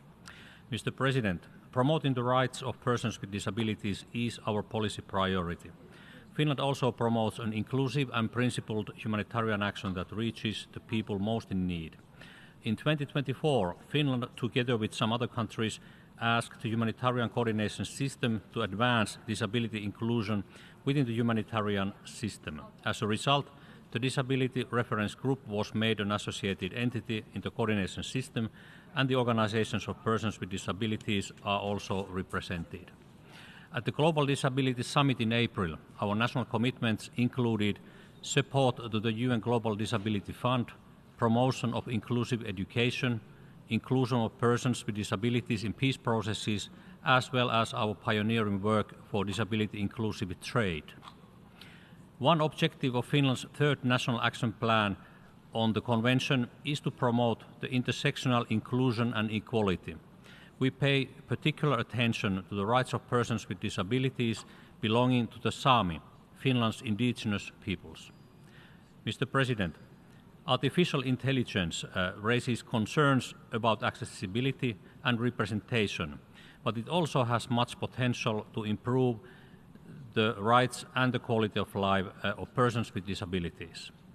Finland, as the current president of the Nordic Council of Ministers, organizes this Wednesday a side event called AI for All, together with UN Women, to discuss the opportunities of AI for inclusive use and development. During the event, the Nordic Ministers of Health and Social Issues and Nordic and Baltic Ministers of Digitalization will give a joint declaration on AI and the rights of persons with disabilities. Mr. President, lastly, I would like to raise the UN Disability Inclusion Strategy that has been highly successful and cost-effective in improving disability inclusion across all UN, including in humanitarian action and peace building. To ensure sustainable and continued progress, this strategy should become a permanent part of the UN structures with funding from the regular budget. To answer to the call of Secretary General's UN 80 reform initiative, we need comprehensive strategies such as UNDIS or UNDIS. During the necessary reforms, the rights of persons with disabilities must remain at the core of the UN. Thank you. Thank you, Your Excellency. I now kindly invite Excellency's State Secretary, Minister of Labour, Pensions, Family and Social Policy of Croatia to deliver the statement. Mr. President, Excellencies, it is an honor to speak on behalf of the Republic of Croatia and to reaffirm our lasting commitment to the full inclusion of persons with disabilities in all aspects of social development. We align ourselves with the statement to be delivered by the EU. In line with the UN Convention on the Rights of Persons with Disabilities, Croatia's National Action Plan for Equal Opportunities places strong emphasis on raising awareness of the right and the contributions of persons with disabilities. For example, we introduced educational programs and campaigns aimed at informing the public and the professionals about the UN Convention on the rights of persons with disabilities. These include targeted trainings for healthcare workers on disability-sensitive communications, as well as public outreach initiatives designed to promote rights-based understanding of disabilities. One of the most compelling examples of our awareness raising efforts is the Festival of Equal Opportunities, held annually in Zagreb, which brings together artists with disabilities, citizens and institutions to celebrate inclusions, visibility and human potential. These efforts are complemented by broader reforms such as the introduction of the Inclusive Allowance and the Personal Assistance Acts, expanded support in education and employment, and continued investment in accessibility across sector. Croatia is also proud to support international initiatives, including our joint efforts with the World Federation of Deafblind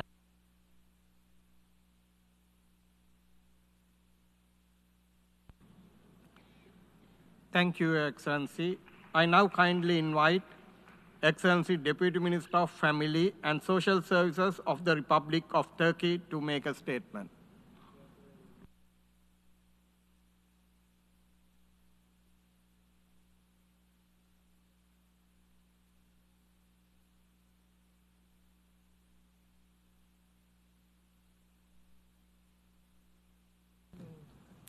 Thank you, Chair. It is a great honor to address this conference, convened in spirit of the Second World Social Development Summit. Turkey reaffirms its commitment to build an inclusive society where everyone can reach their full potential. This commitment is clearly reflected both in our development plan and the barrier-free vision document. One of the main objectives of the vision is to enhance public awarenesses that persons with disabilities are essential agents of the social development. The monitoring process of the vision has revealed that awareness rising efforts have significantly increased compared to pre-vision period. Ensuring the employment of persons with disability as equal and productive members of society is not only a matter of inclusion, but also a matter of human rights in line with the principle of leaving no one behind. Accordingly, a number of trainings on the rights of persons with disabilities and reasonable accommodation in the workplace have been conducted for public institutions. Trainings and social media accessibility and web accessibility standard has also been held. Esteemed Chair, Turkey remains commitment to further expanding to efforts to raise awarenesses.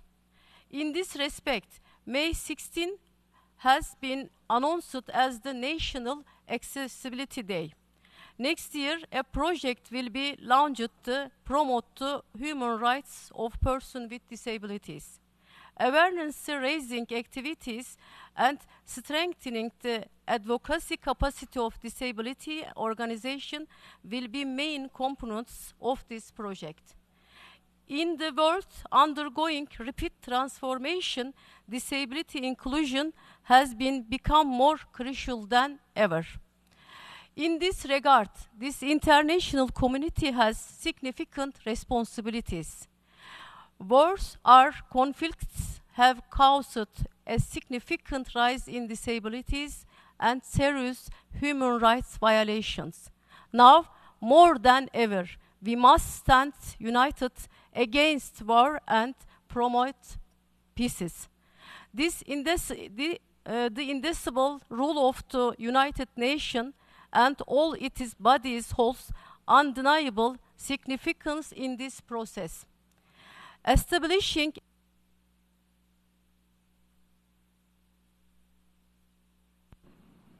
Thank you, Your Excellency.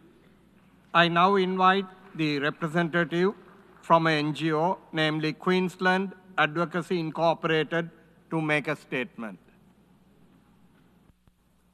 My name is Tom Dixon, and I'm a human rights lawyer with disability at Queensland Advocacy for Inclusion, an Australian disability advocacy NGO. We work with children with disability in the criminal justice system and see the shockingly disproportionate numbers of children with disability and Indigenous children locked up. The criminal justice system lacks a disability focus, effectively preventing access to disability supports which could prevent individualised solutions to improve these children's lives. Upon arrest, children are not screened to identify disability. When incarcerated, they struggle to access existing disability supports or find new ones. Over 70% of children in prison have disability, and over the past 3 years in Queensland, there has been more than a 2,000% increase in children whose disability means they are not criminally responsible. We need to stop locking up our disabled children now. Locking up children with disability is incredibly harmful, inflexible and punitive. Watch houses and prisons are unsafe for children with disability.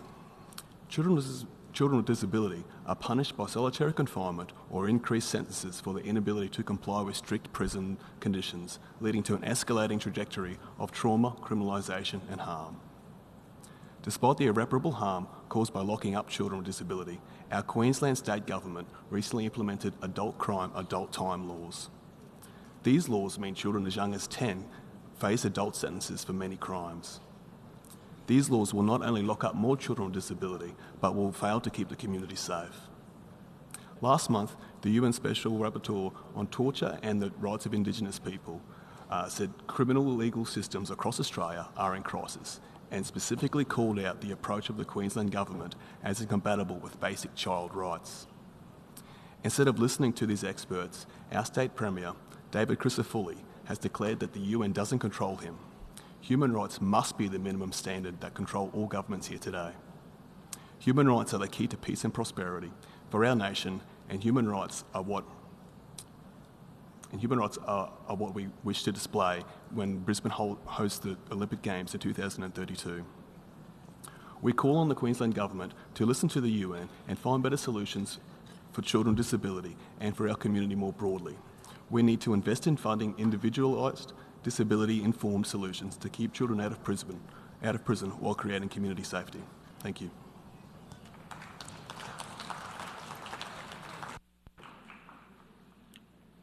Thank you. I now kindly ask the Secretariat to screen a video message from Her Excellency Deputy Minister of Labour and Social Affairs of Armenia. Distinguished participants, ladies and gentlemen, it's a privilege to address this esteemed gathering and to share Armenia's key achievements in the implementation of the CRPD. Armenia ratified the CRPD in 2010, demonstrating its commitment to advancing the rights and dignity of persons with disabilities. However, the full realization of the Convention's provisions remains an ongoing challenge. Despite numerous legislative reforms and initiatives, persons with disabilities continue to face barriers, both physical and informational, that hinder their full inclusion and participation in society. Our efforts are therefore focused on promoting the rights, independence, and well-being of persons with disabilities alongside other vulnerable groups within our population. In 2023, Armenia ratified the optional protocol to the CRPD, yet earlier this year, Armenia was among the states to endorse the Amman-Berlin Declaration on the Global Disability Inclusion Summit. The Law on the Rights of Persons with Disabilities adopted in 2021 serves as a landmark legal reform that aligns Armenia's national legislation with the principles of the CRPD. This law explicitly prohibits discrimination based on disability, mandates reasonable accommodations across various sectors, and empowers non-governmental organizations to file anti-discrimination lawsuits on behalf of the individuals. The new ICF assessment is conducted through the fully digitized disability system, which generates the detailed evaluation reports, including codes, qualifiers, and degrees of functional limitations, allowing for targeted and human right-based interventions. In 2024, Armenia introduced a personal assistance service for individuals aged 15 and above with severe and profound functional limitations. An important initiative is the establishment of the first independent living center. Service provisions such as home care, daycare, psychosocial support, assistive devices based on state certificates is another priority in process. In our efforts to support children with disabilities, we're strengthening foster care systems as part of our deinstitutionalization agenda. Furthermore, the conducted comprehensive legal review across 13 sectors of public life to identify gaps in legislation guided by the CRPD and the Law on the Rights of Persons with Disabilities would help to design policies and develop legislative reforms based on these findings and recommendations. Additionally, a study on disability extra cost study is underway. While Armenia has made significant strides in enhancing disability rights legislation, the practical implementation of the CRPD remains a work in progress. Continued advocacy, capacity building for organizations of persons with disabilities, and comprehensive policy reforms are essential to ensure their rights are fully realized. In conclusion, Armenia reaffirms its unwavering commitment to building an inclusive society that respects human dignity, promotes autonomy, and ensures equal rights for all persons with disabilities. Thank you for your attention. Thank you. And I now kindly invite His Excellency Deputy Minister of Cooperatives, Labour and Social Welfare and Head of State Welfare Organization of the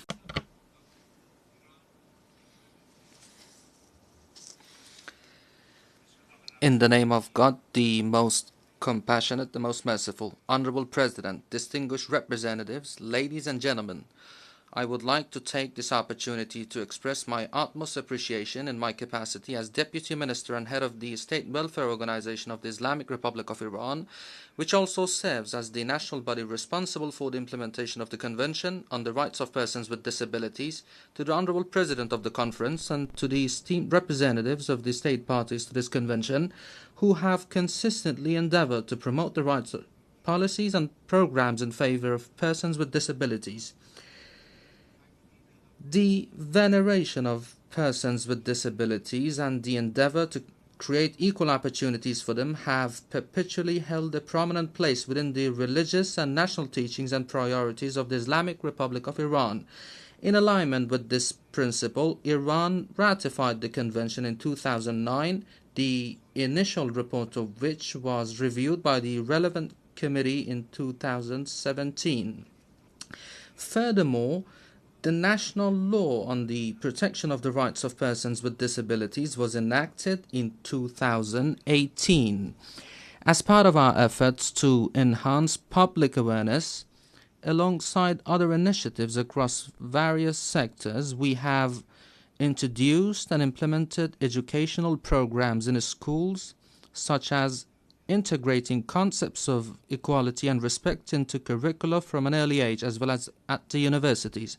Iran has also expressed its support for the artistic and literary works of persons with disabilities, particularly those articulating their lived experiences, launched numerous media campaigns to combat discrimination and stereotypes, and actively encouraged and facilitated the participation of persons with disabilities in policy-making decisions, especially through the use of emerging digital technologies, which have created unprecedented opportunities to advance public awareness of the rights of persons with disabilities. Regarding the role of persons with disabilities in social development, it must be emphasized that any society pursuing genuine progress must harness the full spectrum of its capacities. We maintain that social development remains fundamentally incomplete without the active participation of persons with disabilities, as they contribute singular perspectives often born of their lived experiences.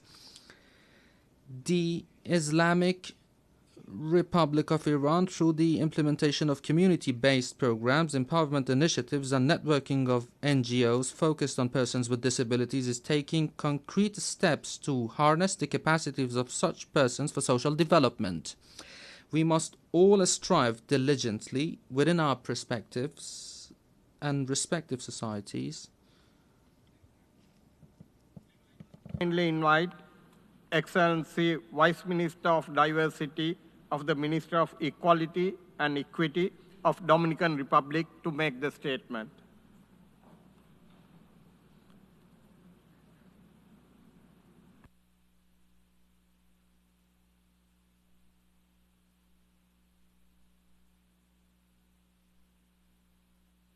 Honorables.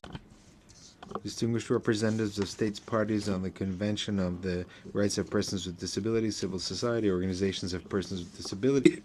It's an honor for the Dominican Republic to take the floor at this 18th Conference of States Parties of the Convention, with the firm goal of presenting the advances achieved and guaranteeing the social participation of persons with disability, as well as our determination as a country to build a more inclusive, equitable, and accessible society for all. Now, reflecting on the general topic of this year's conference that refers to strengthening public awareness on the rights and contributions of persons with disability to social development, and the run-up to the social summit, the Dominican Republic has strengthened its legislative framework, especially by enacting Law Number 513 on disability, Law 112 on the National Strategy for Development of 2030, and the Convention on the Rights of Persons with Disability. These laws seek to improve the quality of life of persons with disability. Historically, there's been a misunderstanding of the barriers confronted by persons with disability. Now,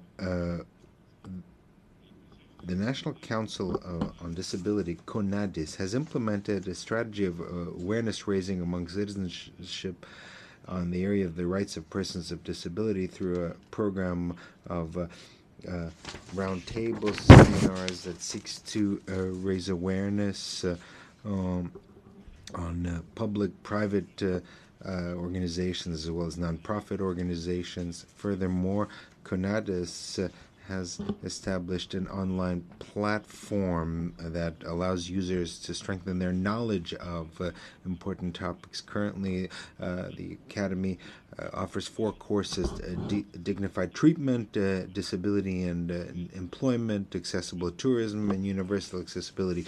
The government has enacted Law 4323 that recognizes the language, the sign language in the Dominican Republic. Law 3423, care, inclusion, and protection of persons on the autistic spectrum. Furthermore, it has stepped up efforts to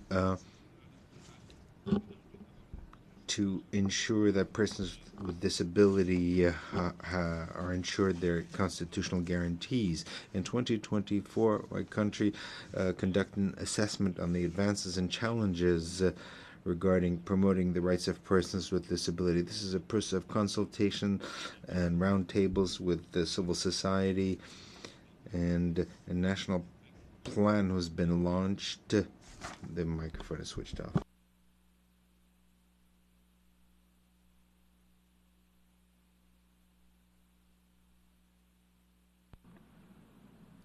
Thank you. I now invite NGO ILGA World to make a statement. Thank you, Chair, distinguished delegates and colleagues. Today, on behalf of the International Lesbian, Gay, Bisexual, Transgender, Transsexual and Intersex Association, or ILGA World, I want to bring attention to the urgent challenges facing the LGBTI disability community, which is sitting at the intersection of rising anti-diversity political narratives and a worsening global financial climate. Across the world, anti-diversity and anti-DEI movements are gaining traction, and these narratives are not only undermining the rights and the visibility of LGBTI people, but also directly impacting those of us who are living with disability. Research shows us that such political climates are building isolation, invisibility, and increasing harassment for LGBTI individuals with disability. These effects are profound. We're experiencing heightened anxiety, deteriorating mental and physical health, and exclusion from both disability and the LGBTI communities, which is resulting in a denial of our access to sexual and reproductive health care, to gender-affirming supports, and an increased threat of violence and prevention from access to justice. We are being denied agency over our own bodies and decisions. We're experiencing violence and exclusion from essential services. And the intersection of disability and diverse sexual orientation, gender identity, gender expression and sex characteristics identities is multiplying these risks as each form of marginalisation compounds the other. Additional to these challenges is the global financial situation, where LGBTI persons with disability are already experiencing significant economic disadvantage. We're less likely to be financially healthy than our non-LGBTI peers, and only 14% of us are financially secure compared to 20% of our non-LGBTI peers. Employment barriers, discrimination, limited access to public benefits are leaving many of us struggling to pay bills, manage debt, and meet our basic needs. And the current cost of living crisis and cuts to social services is hitting our community hardest, increasing the risk of poverty, homelessness, and food insecurity, to name a few. In light of these challenges, we are urging states parties to recognise the specific vulnerabilities of the LGBTI disability community. We're desperately calling for robust anti-discrimination legislation, inclusive public policies, and targeted support services that address both parts of our identity, that address disability and LGBTI rights. Because unless we do something to tackle these intersecting forms of exclusion, we can never truly claim nothing about us without us. Thank you, Chair. Thank you. I now kindly invite His Excellency Secretary of State, Ministry of Social Affairs, Veterans and Youth Rehabilitation of Cambodia to deliver the address.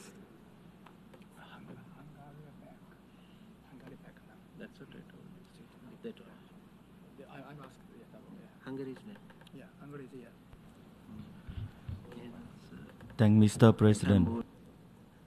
Excellency, ladies and gentlemen, on behalf of the Kingdom of Cambodia, I am honored to be here with you. Cambodia has been actively engaged with regional and global platforms for driving forward the rights and inclusion of PWD in social development and humanitarian action. Cambodia has officially adopted the Amen Balance Declaration, affirming it is resolved to ensure the full mainstreaming of disability inclusion across all upcoming ODA engagement. Cambodia joined over 90 government, international organizations, civil society, and development partners at the Global Disability Summit held in Berlin this year. Cambodians seek to further accelerate progress on disability inclusion across all sectors.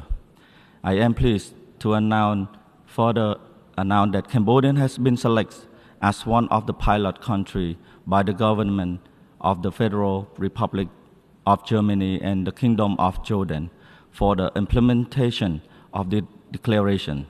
In terms of using AI as a tool for supporting disability inclusion, Cambodia is making great strides in closing the digital divide and promoting digital literacy.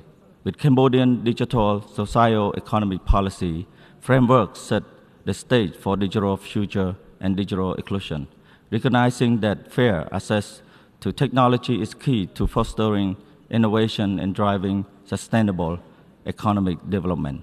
Efforts are underway to improve digital skill among PWD, recognizing that less than 30% of Cambodian population possesses basic digital skill. Cambodia is making significant strides in promoting disability inclusion and supporting Indigenous with disability. Various initiatives focus on enhancing accessibility, legal rights, education, and socio-economic opportunity. By building on Access Program Cambodia, we further advance the inclusion and empowerment in Indigenous with disability, ensuring their full participation. Furthermore, Cambodia remains fully committed to creating sufficient fiscal space to advance disability inclusion and ensure the effective implementation of national and international commitments. In conclusion, I would like to reaffirm that Cambodia will continue to make steady progress through continued effort to make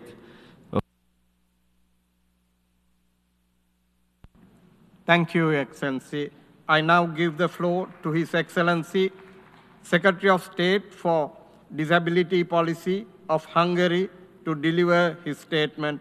You have 4 minutes, Excellency. Dear Mr. President, dear Mr. President, dear Mr. President, distinguished delegates, it is a great honor to me to participate in the 18th Conference of State Parties to the Convention on the Rights of Persons with Disabilities. On behalf of the government of Hungary, I The speaker's mic is not properly on. Opportunity to take part in this international dialogue and cooperation. Hungary has taken several steps recently to implement the CRPD and the recommendations of the committee. First and foremost, as of 1st of September 2024, an independent state secretariat for disability affairs has been established under my leadership within the Ministry of Interior. The Hungarian government is committed to the principle of nothing about us without us, which is why a state secretary with a disability has been appointed, myself. We have established a governmental mechanism stipulated in Article 33, Section 1 of the Convention, and a system of governmental focal points in which organizations representing persons with disabilities have been involved as a permanent working group. We have set up the independent mechanism required by Article 33, Section 2 of the Convention, with the role being fulfilled by the Commissioner for Fundamental Rights. The Commissioner's work is supported by an advisory board comprising representatives of advocacy and legal protection organizations for persons with disabilities, as well as distinguished members of the academic community. I'm particularly enthusiastic to report on the preparation on the new National Disability Programme, which will enter into force on January 1st, 2026. Persons with disabilities have been involved in defining the objective of the new 11-year strategy through their representative advocacy organizations. During the preparation of the strategy, special emphasis was placed on the involvement of stakeholders and reflecting their suggestions, in line with the CRPD and the recommendations of the committee. This strategy clearly expresses our commitment to build an inclusive society in which persons with disabilities can fully enjoy their rights and participate equally in all areas of life. Our strategy adopts a comprehensive, cross-sectoral approach, ensuring access to education, employment, healthcare, and independent living, while guaranteeing the active participation of persons with disabilities and their organizations at every stage. Hungary is committed to support families as the cornerstones of society. We provide special, high-level financial support to families raising children with multiple disabilities. Our goal is clear and unequivocal, that every person with a disability in Hungary can live with dignity, independence, and full social inclusion. Mr. President, I would like to emphasize that Hungary is ready to share its experiences, to learn from others, and to further strengthen international cooperation in order to advance the objectives of the Convention. In this regard, the State Secretariat for Disability Affairs under my leadership considers it a priority to reinforce constructive cooperation with the CRPD Committee so that through our joint efforts, persons with disabilities may live in a more equal, inclusive, and accessible environment. Thank you for your attention. Thank you, Excellency. I now kindly invite Her Excellency Vice Minister for Social Solidarity and Inclusion of Timor-Leste. Excellencies, Timor-Leste continues to strive to implement the commitments outlined in the Convention of the Rights of the Persons with Disability. Timor-Leste is home to more than 17,000 people with disabilities. The Ministry of Social Solidarity and Inclusion serves as coordinating ministry for the implementation of the UN CRPD with the Disability National Action Plan 2021-2030 as the key implementation tool across the line ministries. We are proud that the National Disability Action Plan was developed using the best practices for policy development. It is participatory and inclusive, and the implementation received strong monitoring from the Ombudsman of Human Rights and Justice, as well as the civil society. Despite the ongoing challenges in ensuring that access to basic services reaches the most vulnerable in rural areas, including persons with disability, I wish to highlight some of the progress made. Annually, the government selects and awards funding to civil society organizations that have been previously certified as social solidarity institutions. They provide direct support and services to vulnerable communities, including women, children, victims of violence, orphans, people with disability, people living with chronic illness, especially leprosy, and people with psychosocial disabilities. In 2025, our Ministry provided more than $500,000 across 12 organizations to provide services for people with disability and their families, including capacity building, economic empowerment, and refers to other services such as health, education, vocational training, employment, and rehabilitation services, particularly in rural areas. Conditional cash transfer for basic education continues to be provided to ensure children with disability complete their studies. Social pensions are paid every 3 months, benefiting almost 9,000 people with disability. A national task force composed of Timorese national disability experts, including representatives from various line ministries and persons with disabilities, led the drafting and finalization of our initial report to UNCRPD.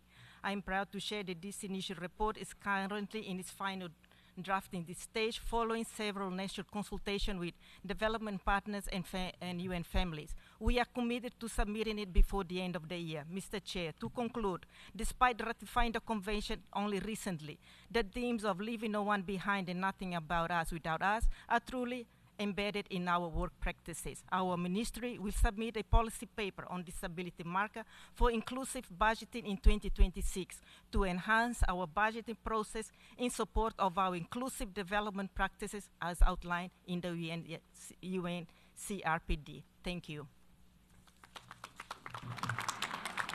Thank you. I now invite the representative from Women with Disabilities Australia to make the statement. Thank you. My name is Sophie Cusworth and I represent Women with Disabilities Australia, an OPD working at the intersection of gender and disability. Our work and lives do not fit neatly within either category of disabled or woman. We are always both of these things. We are meeting at a time of global uncertainty, marked by slow progress and the erosion of hard-won gains. This was discussed at the Commission on the Status of Women in this very place, but women with disability were rarely visible in these conversations. When we gathered informally, in response to our exclusion, we spoke of persistent discrimination, funding cuts, and threats to already precarious sexual and reproductive rights. Women and girls make up over half of people with disability, but our voices and issues are often siloed, marginalised in both gender and disability dialogues. This undermines the commitment to leave no one behind.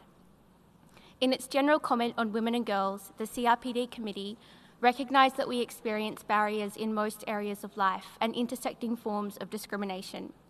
Now, rollback, regression, slow progress have disproportionate impacts on women and other multiply marginalised groups. A 2018 statement by the CRPD and CEDAW committees warned of the dangers of regression and affirmed that disability rights and gender equality are mutually reinforcing. These fights arise from a shared struggle for self-determination and against oppressive systems that seek to define, control, and marginalise our bodies. Article 6 requires states to take measures to advance and empower women and girls with disability. This cross-cutting article embeds an intersectional approach. It requires that we recognise and address the lived realities of women with disability in all our diversity and in all areas of life and policy making. In Australia, we see the impact of laws that impose positive duties to prevent discrimination and promote inclusion.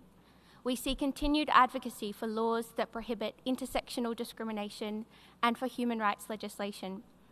This supports the realisation of Article 6 and can protect against anti-diversity movements by creating legal obligations to take measures that support diversity, equity, inclusion and access. We urge states parties to enact human rights legislation that includes positive duties to prevent discrimination and promote equality, to embed intersectionality in all national policies and frameworks, to unequivocally reject anti-gender and anti-rights rhetoric, and to ensure the meaningful participation of women and girls with disability in all our diversity, in all decisions that affect our lives. Thank you. Thank you. I now kindly invite Her Excellency Vice Chairperson, China Disabled Persons Federation. President, colleagues, there are 85 million persons with disabilities in China. With a people-centered approach, the Chinese government gives extra care and attention to them. Recently, Chinese President Xi Jinping emphasized that persons with disabilities are an important force in promoting Chinese modernization and that it is necessary to further improve the social security and service systems, effectively safeguarding their equal rights and interests and promoting the comprehensive development of this cause. China has included the cause of persons with disabilities in its overall plan for national economic and social development, safeguarding their rights and interests through legislation, attaching great importance to the representation of them and their organizations. Over 6,000 persons with disabilities, their family members, and personnel working for them serve as deputies to the NPC and the CPPCC. On May the 16th, we held the 7th National Conference on Commending Role Models with Disabilities and Model Individuals for Helping Those with Disabilities, advocating the values of equality, integration, sharing, and creating an environment where everyone understands, respects, and cares for persons with disabilities. We have established mechanisms such as allowances for persons with disabilities living in poverty, care subsidies for persons with severe disabilities, and rehabilitation assistance for children that directly benefit over 28 million people. We're promoting integrated education, providing accommodation for students when they take tests. Each year, over 30,000 such students are admitted to institutions of higher education. China has enacted the law on an accessible environment, promoting accessibility infrastructure, communication, and social services with a focus on R&D and tech application. China has issued and enacted guidance on promoting science and technology to help persons with disabilities and promoted their empowerment through new tech such as AI. It is also providing more job opportunities by implementing a 3-year action plan, Beautiful Crafts Workshop. In the future, I would like to make an announcement. During this session, we're presenting an exhibition on the Beautiful Crafts Workshop project at B1 level of the UNHQ, right next to the Vienna Cafe, which showcases over 100 pieces of exquisite handicrafts by women with disabilities. This blazer I have right now is also an exhibit. All are invited to visit the exhibition. We're ready to work with all state parties to uphold the purpose and spirit of the convention, strengthen exchanges, coordination, and strive for a better, happier life for persons with disabilities. I now kindly invite Excellency's Special Advisor to the President on Disability Issues of Zimbabwe to make the statement. Mr. President, distinguished guests, allow me to begin by expressing my delegation's appreciation for your leadership during this important session. The meeting provides a valuable platform to share strategies for raising public awareness of the rights and contributions of persons with disabilities, especially as we prepare for the Second World Summit for Social Development. Zimbabwe reaffirms its commitment to promoting and protecting the rights of persons with disabilities, recognizing their vital role in national development.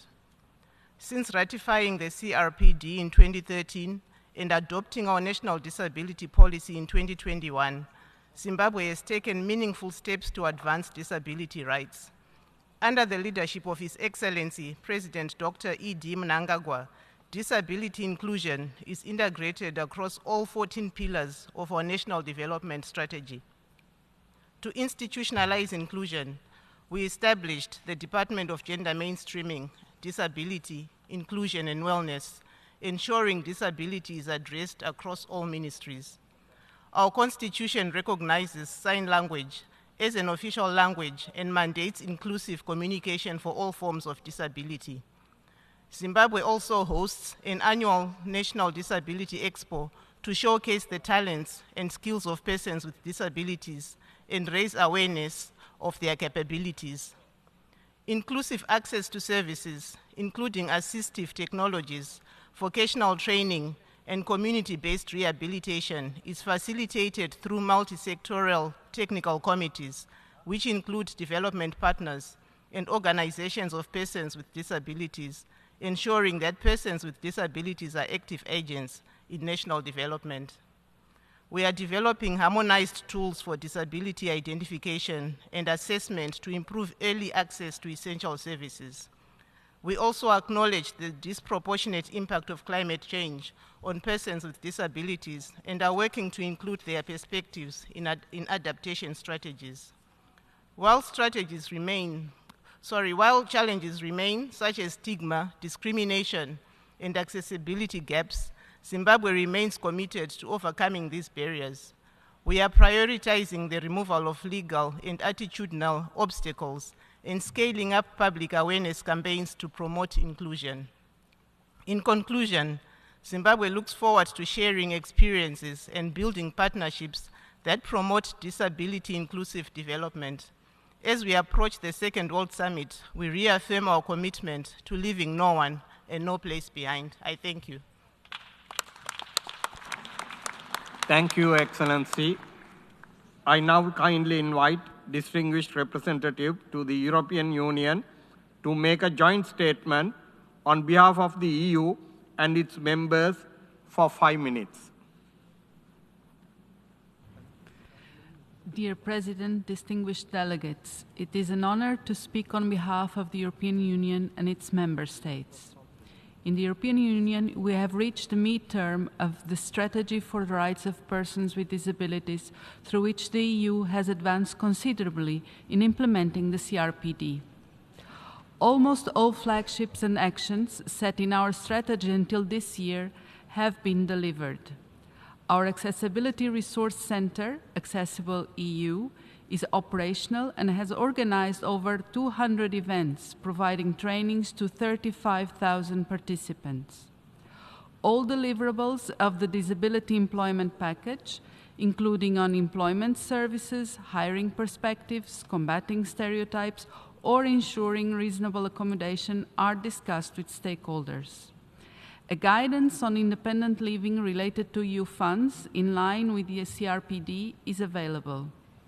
The European Disability and Parking Cards are adopted to allow persons with disabilities to get equal access to special conditions or preferential treatment offered by services or on parking conditions and facilities across the EU. The EU Artificial Intelligence Act ensures that persons are protected from possible risks of artificial intelligence to their health, safety, and fundamental rights, such as discrimination, bias, or privacy violations. These rules will provide an important contribution to the protection of persons with disabilities from risks of discrimination through AI. The EU actively participated in the Global Disability Summit and made significant commitments to the disability inclusiveness of EU international action. The EU has been an active supporter of disability mainstreaming in the forthcoming International Conference on Financing for Development. The EU also welcomes the upcoming application of the European Accessibility Act in June this year, which will have a significant positive impact on the lives of people with disabilities by improving the accessibility of some goods and services. A highlight of this year has been the constructive dialogue with the CRPD committee, from which the EU received recommendations related to a large number of EU policies.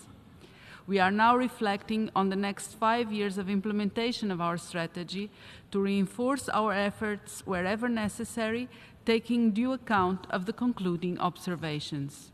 We are confident that together with the Member States and civil society, in particular organizations of persons with disabilities, whom the EU supports financially to have their voices represented in EU policy making, we will reinvigorate our strategy, and the EU will continue to significantly advance in the implementation of the CRPD. Thank you.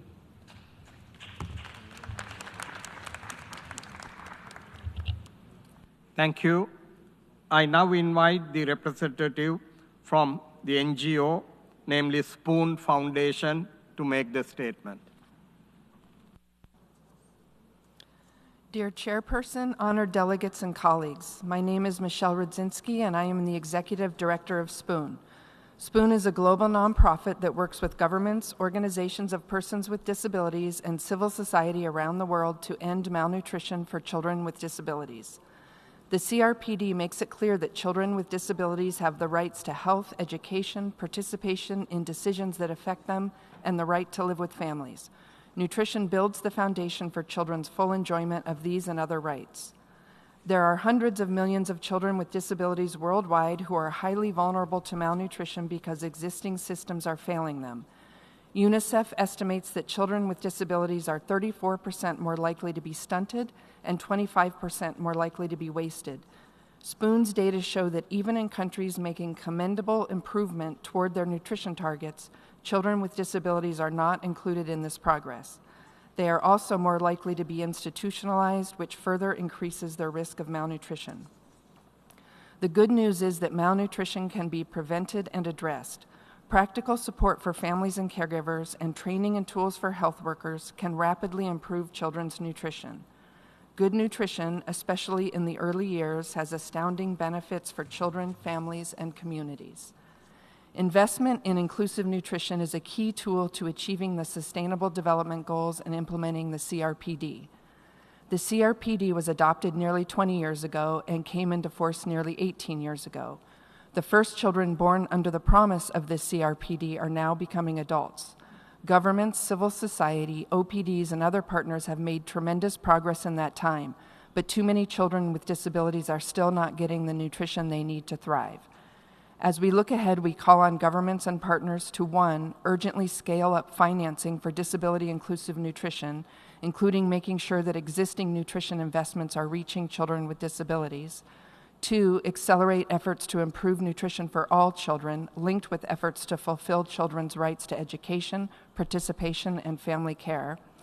3, gather data on the nutrition and feeding of children with disabilities and set specific targets with clear accountability structures tied to the CRPD. And 4, prioritize the rights of children with disabilities in future development frameworks. Thank you.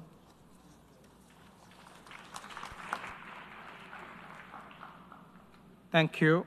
I now kindly invite Excellency Executive Director of the National Council for Persons with Disabilities of Costa Rica to deliver the statement. Mr. President, raising awareness about disability is not just about informing or sensitizing people. It's about recognizing rights, awakening commitment, and acting for real inclusion. Let's not focus on deficiencies or difficulties. Let's focus on the abilities and skills of each person with a disability.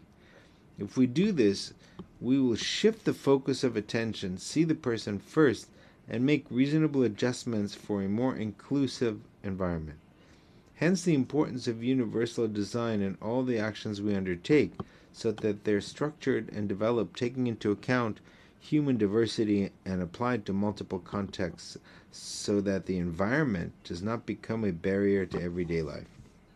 According to World Bank data, people with disabilities are up to 50% more likely to live in poverty, which underscores the need for public policies and concrete actions that promote their real inclusion.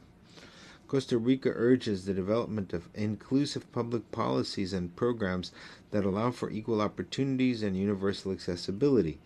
In this regard, my country has made progress with the Inclusive Employability Strategy and the Business Forum for Talent, which ensure and guarantee the inclusion of persons with disabilities in the labor market. Mr. President, we must promote and undertake sustainable and inclusive practices. We must leave behind prejudices and promote equity. In this regard, it is essential to recognize the legal capacity and autonomy of persons with disabilities so that they can take control of their lives and participate fully in society. It is essential to apply universal design, use reasonable accommodations, guarantee affirmative measures and actions, mainstream the rights-based approach, enact anti-discrimination legislation, provide technical support and assistance, and empower persons with disabilities. These are fundamental pillars for persons with disabilities to achieve the social development they desire. Acting with respect for the rights of persons with disabilities means understanding accessibility and awareness as necessary bridges for achieving social development. Thank you very much. Thank you. I now kindly invite His Excellency Vice Minister of Diversity of Ministry of Equality and Equity of Colombia to make his statement.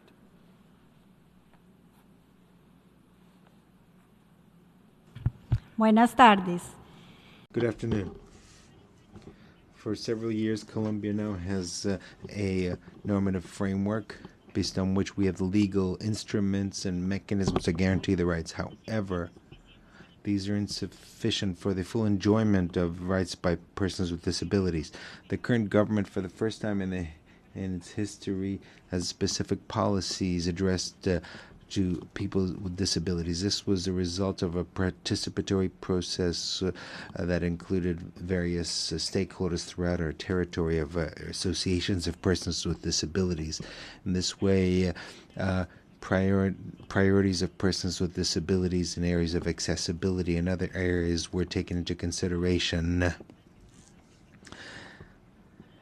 Colombia, based on this approach, created new institutions focused exclusively on persons with disabilities. It created a Ministry of Equity and Equality, and within that ministry, the Directorate of Disabilities, made up of people from that community, which seeks to involve the community of persons with disability. We're also establishing a national system of care The national government acknowledges the need to continue working on basic aspects in the area of the rights of persons with disability that are based on the implementation of the convention, including consolidation of data, legal capacity, inclusion in the labor market, avoiding backsliding. Along these lines, for example, the Ministry of the Equality has designed a program which helps persons with disability to overcome barriers to accessibility. At the same time, we believe that we also must advance in incorporating innovative topics into the conversation, including challenges and opportunities in such areas as institutionalization, care, persons that are deprived of liberty, bioethics, artificial intelligence, climate change, political participation, armed conflict contexts, and others from a rights perspective. And we're moving forward in all these areas. All these aspects are part of a debate and have to be seen in an intersectional perspective that reflect also the disproportionate impact on girls and women with disabilities, among other extremely vulnerable groups. The Summit of Amman in Berlin and this COSP have played an important role. A visit to Colombia of the Special Rapporteur on the Rights of Persons with Disabilities up in this coming July will incorporate all these perspectives. The microphone is switched off. Thank you. And may I now kindly invite New Zealand to make a joint statement on behalf of the group of Friends of Persons with Disabilities. You have 5 minutes. I'm honoured to deliver this statement on behalf of the group of Friends on the rights of persons with disabilities. As we look toward pivotal multilateral processes such as the World Summit and FFD4, we must seize this opportunity to build on the achievements of the Pact for the Future and secure commitments that lead to tangible improvements in the lives of persons with disabilities. We call on Member States to mainstream the rights and inclusive development of persons with disabilities throughout the outcome documents of these processes. We must harness international cooperation and technological innovation to ensure meaningful participation and the full and effective inclusion of persons with disabilities, including through accessible infrastructure, access to safe, effective and affordable assistive technology, inclusive education and employment, independent living, culture, sports, and equal participation in public life. We urge all stakeholders to ensure that technology, design, and development, including artificial intelligence, is inclusive, accessible, respects human rights, and fosters the expertise and the leadership of persons with disabilities and their representative organisations. Persons with disabilities are disproportionately affected in situations of risk and war. We emphasise the importance of mainstreaming their rights and perspectives in humanitarian action and disaster risk reduction. We must implement systematic approaches, policies and programs that are inclusive and accessible to persons with disabilities, in line with Article 11 of the Convention Security Council Resolution 2475, international law and interconnected with the humanitarian, development and peace fields. Urgent actions are also needed to address the multiple and intersecting forms of discrimination faced by persons with disabilities, in particular women and girls, as well as children, older persons, Indigenous peoples, persons belonging to national or ethnic, religious and linguistic minorities, LGBTI individuals, and refugees or migrants with disabilities. We call for the establishment of care and support systems that are disability inclusive, age sensitive, and gender responsive, as well as disability targeted measures to ensure their decent work and increased employment opportunities. Legislative, financial and regulatory measures should encourage and support employers to hire and retain workers with disabilities, while protecting them against discrimination in the workplace and providing reasonable accommodation. Social protection systems must also guarantee their universal coverage and disability inclusiveness. We reiterate our support for the UN Disability Inclusion Strategy at this critical juncture, since it plays a central role in fostering systemic and structural change on disability inclusion across the UN system.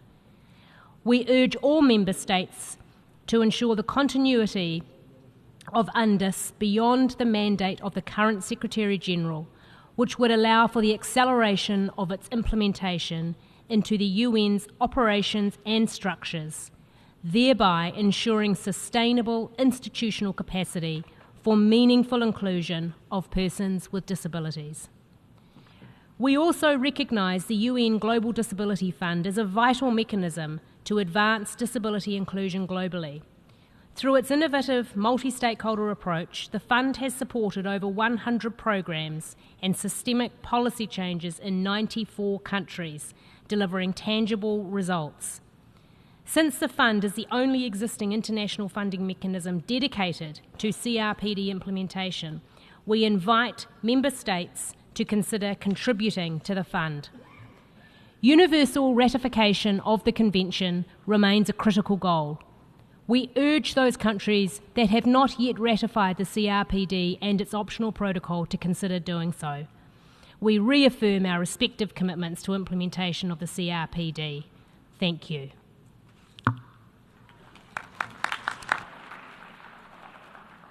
Thank you. I now invite the representative from an NGO, namely World Institute on Disability, to make a statement. Excellencies, allies, and friends, I am Marcy Roth, Executive Director and CEO of the World Institute on Disability, one of the first global disability rights organizations founded by Judy Heumann, Ed Roberts, and Joan Leon, and continually led by disabled people since 1983. WID joins in solidarity with disability-led organizations, local, national, regional, and global, and our disability advocacy allies at a pivotal time in history. Our decades of work has never been as threatened by divisiveness and exclusion as it is now. I am a proud disabled woman. I've been focusing on disability rights for over 50 years. In addition to my own disability, I'm a proud mom of two, both now disabled adults, and an amazing future disability leader, my granddaughter Addison. I am heartbroken to see the attacks on disability rights and disability justice, and even more devastated by the divisiveness inside our global disability community. WID calls for all disability-led organizations and all of our allies to put our differences aside, come together to collectively break through the internal and external barriers continually dividing us. When we call ourselves disability leaders, we bear a great responsibility to ensure that the 1.3 billion people with disabilities of all ages across the globe are all able to contribute to the future of every community across the globe, leaving no one behind and centering the people most affected as the people closest to the power. Competing for ownership, power, recognition, and especially funding are the worst way to make progress. WID has no desire to own the present, but we sure do want to be a part of a shared future. Ask yourselves, are we doing enough to make space for each other's contributions? Are we sharing the power fairly among all disability-led organizations? Unless your answer is yes, please join with us to make sure every disability-led organization is welcomed as an equal partner in all aspects of disability rights and disability justice without exception. We must also make space for our allies in a collective commitment to a truly accessible, inclusive, and just future for generations to carry on, never leaving a single disabled person behind ever again.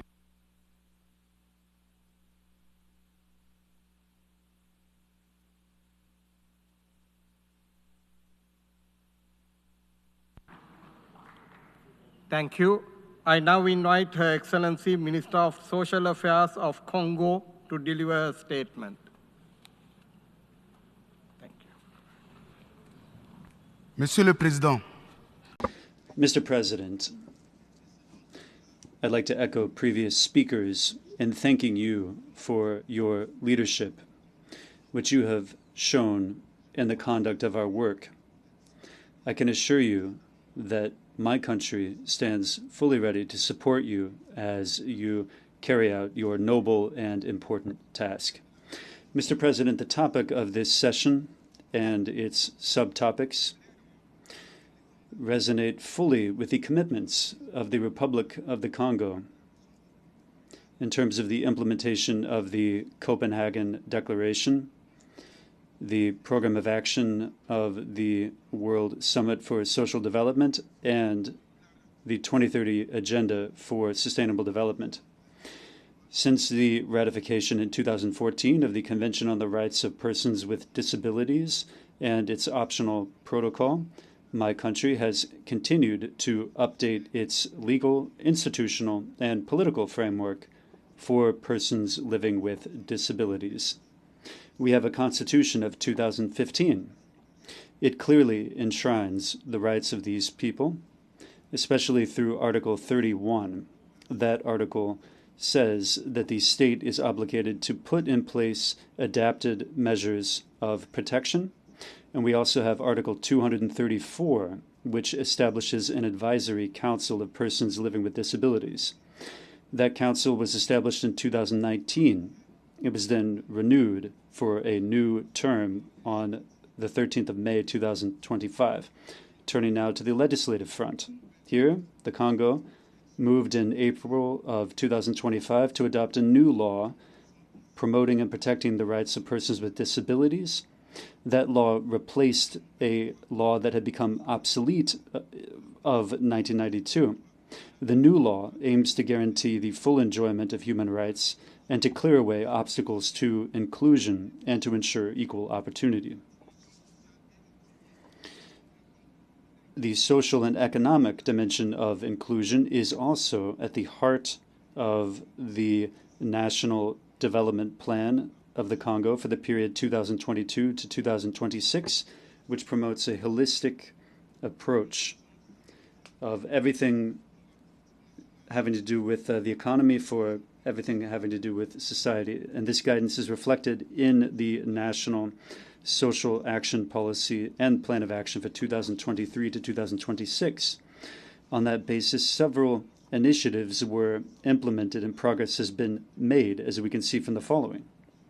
December of 2024 saw the holding of a first national forum. The microphone has been cut off. Thank you. And I now kindly invite Burkina Faso to make a joint statement on behalf of the Anti-Personal Mind Ban Convention Committee on Victim Assistance for 5 minutes. Merci, Monsieur le Président. Thank you, Mr. President.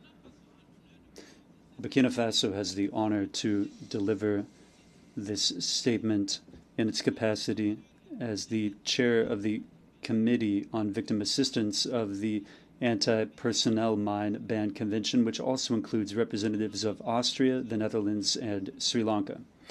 The Anti-Personnel Mind Ban Convention, joined by 165 states, not only aims to ban and destroy anti-personnel minds, it also requires states parties to assist mind survivors, affected families, and communities. This provision has set an important precedent in humanitarian disarmament, with multiple disarmament treaties now including obligations to address the rights and needs of victims. The role of our committee is to advance such understandings and to support the state's parties in their efforts to fulfill their obligation. Mr. President, the Anti-Personnel Mine Ban Convention and the Convention on the Rights of Persons with Disabilities complement each other in many ways, including in areas of humanitarian impact, human rights, and the protection and safety of persons with disabilities in situations of risk. With 37 of 39 states parties with victim assistance obligations being a party to the CRPD, these complementarities are put into action.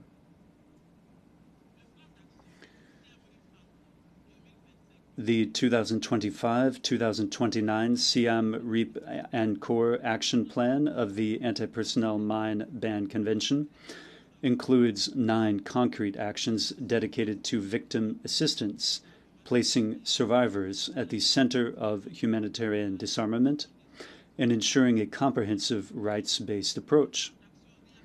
In particular, the action plan reaffirms our commitment to aligning victim assistance with the obligations and principles of the Convention on the Rights of Persons with Disabilities.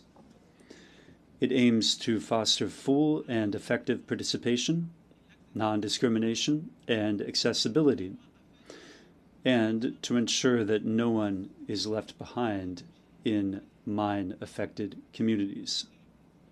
Mr. President, the theme of the 8th Conference of States Parties, focusing on enhancing public awareness of the rights and contributions of persons with disabilities for social development, leading up to the Second World Summit for Social Development, is highly relevant to our work.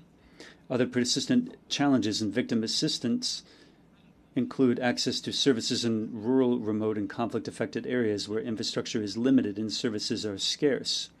These challenges are further compounded by poverty, discrimination, and armed conflict, which disproportionately affect persons with disabilities, including mine survivors. Mr. President, let us seize this opportunity to strengthen collaboration across disability rights, humanitarian disarmament, humanitarian response, and the development sectors. For together, we can ensure that mine and explosive ordnance survivors and all persons with disabilities are protected and are empowered to live in dignity and to contribute to their communities. Next week, at the intersessional meeting of the Convention in Geneva, we will make sure to continue building on the momentum of further strengthening synergies between our conventions. Thank you. Thank you. Colleagues, due to technical difficulties, Peru could not use their allocated full time. Therefore, I now kindly invite Her Excellency President of the National Council for the Integration of Persons with Disabilities to deliver a statement. You have 4 minutes, Your Excellency. Gracias, señor presidente. Quisiera saludar. Thank you, Mr. President. I'd like to thank the members of the Bureau for organizing this important debate, as well as Department of Economic and Social Affairs and representatives of civil society present. It's an honor to address you at this 18th Conference of States Parties of the Convention on the Rights of Persons with Disabilities. Today, we meet to reconfirm a common commitment, the defense of the dignity and recognition of the rights of persons with disability. Peru has a legislative framework that acknowledges and protects the rights of persons with disabilities in all areas of life. We want to highlight the fact that in line with Article 12 of the Convention, the legal capacity of persons with disability has been recognized. With the approval of Legislative Decree 1384, Peru established a model of support and decision-making and reaffirms that persons with disabilities are full subjects of rights in equal conditions with everyone else. In this framework, proposals have been formulated geared towards disinstitutionalization and implementing a system of support and safeguards, seeking to ensure their inclusion in the life of the community. Also, in 2021, the National Multi-Sectoral Policy on Disability for Development up to 2030 has been adopted. This document is geared towards eliminating structural discrimination against persons with disabilities. Furthermore, in 2024, Law 32-139 was enacted and its bylaws. In that law, Peru adopted a concrete measure that ensures that local and regional governments allocate 1% of their annual budget to ensure accessibility in cities and improve programs and services aimed at addressing the needs of the population with disabilities. Among other measures, Peru reaffirms its commitment to strengthening its policies, seeking to guarantee the full participation of persons with disability in all spheres of social, economic, and political life. In the lead-up to the Second World Summit on Social Development, Peru and the international community have a responsibility of ensuring that the voices and contributions of persons with disabilities are fully recognized and appreciated. We're grateful to the Committee on the Rights of Persons with Disabilities for recommendations addressed to Peru, which are being implemented with a time frame of up to 2030. To conclude, we'd like to make an appeal to continue working decisively and together in building a world that is more just, equitable, and inclusive. Thank you very much. Thank you very much for your statement. Colleagues, we have worked very hard and had a very rich and fruitful program today. As you can see, we still have a rather long list of speakers. Tomorrow morning, from 10 a.m. to 11 a.m., we shall continue the same agenda in order to hear the remainder of the list of speakers. Please follow the updated speaker list that will be made available before 10 a.m. tomorrow. Per decided by the Bureau and announced earlier, I kindly invite delegations who may wish to publish your full statement to please submit your written statements by emailing to e-statements@un.org, indicating in your email title with the name of delegation and agenda item 5A, General Debate, so that your statement can be published online in the UN Journal under this agenda, and also be acknowledged duly in the post-sessional COSP18 report for your statement. Kindly take note, the meetings from tomorrow will be in the conference room 4, not here anymore.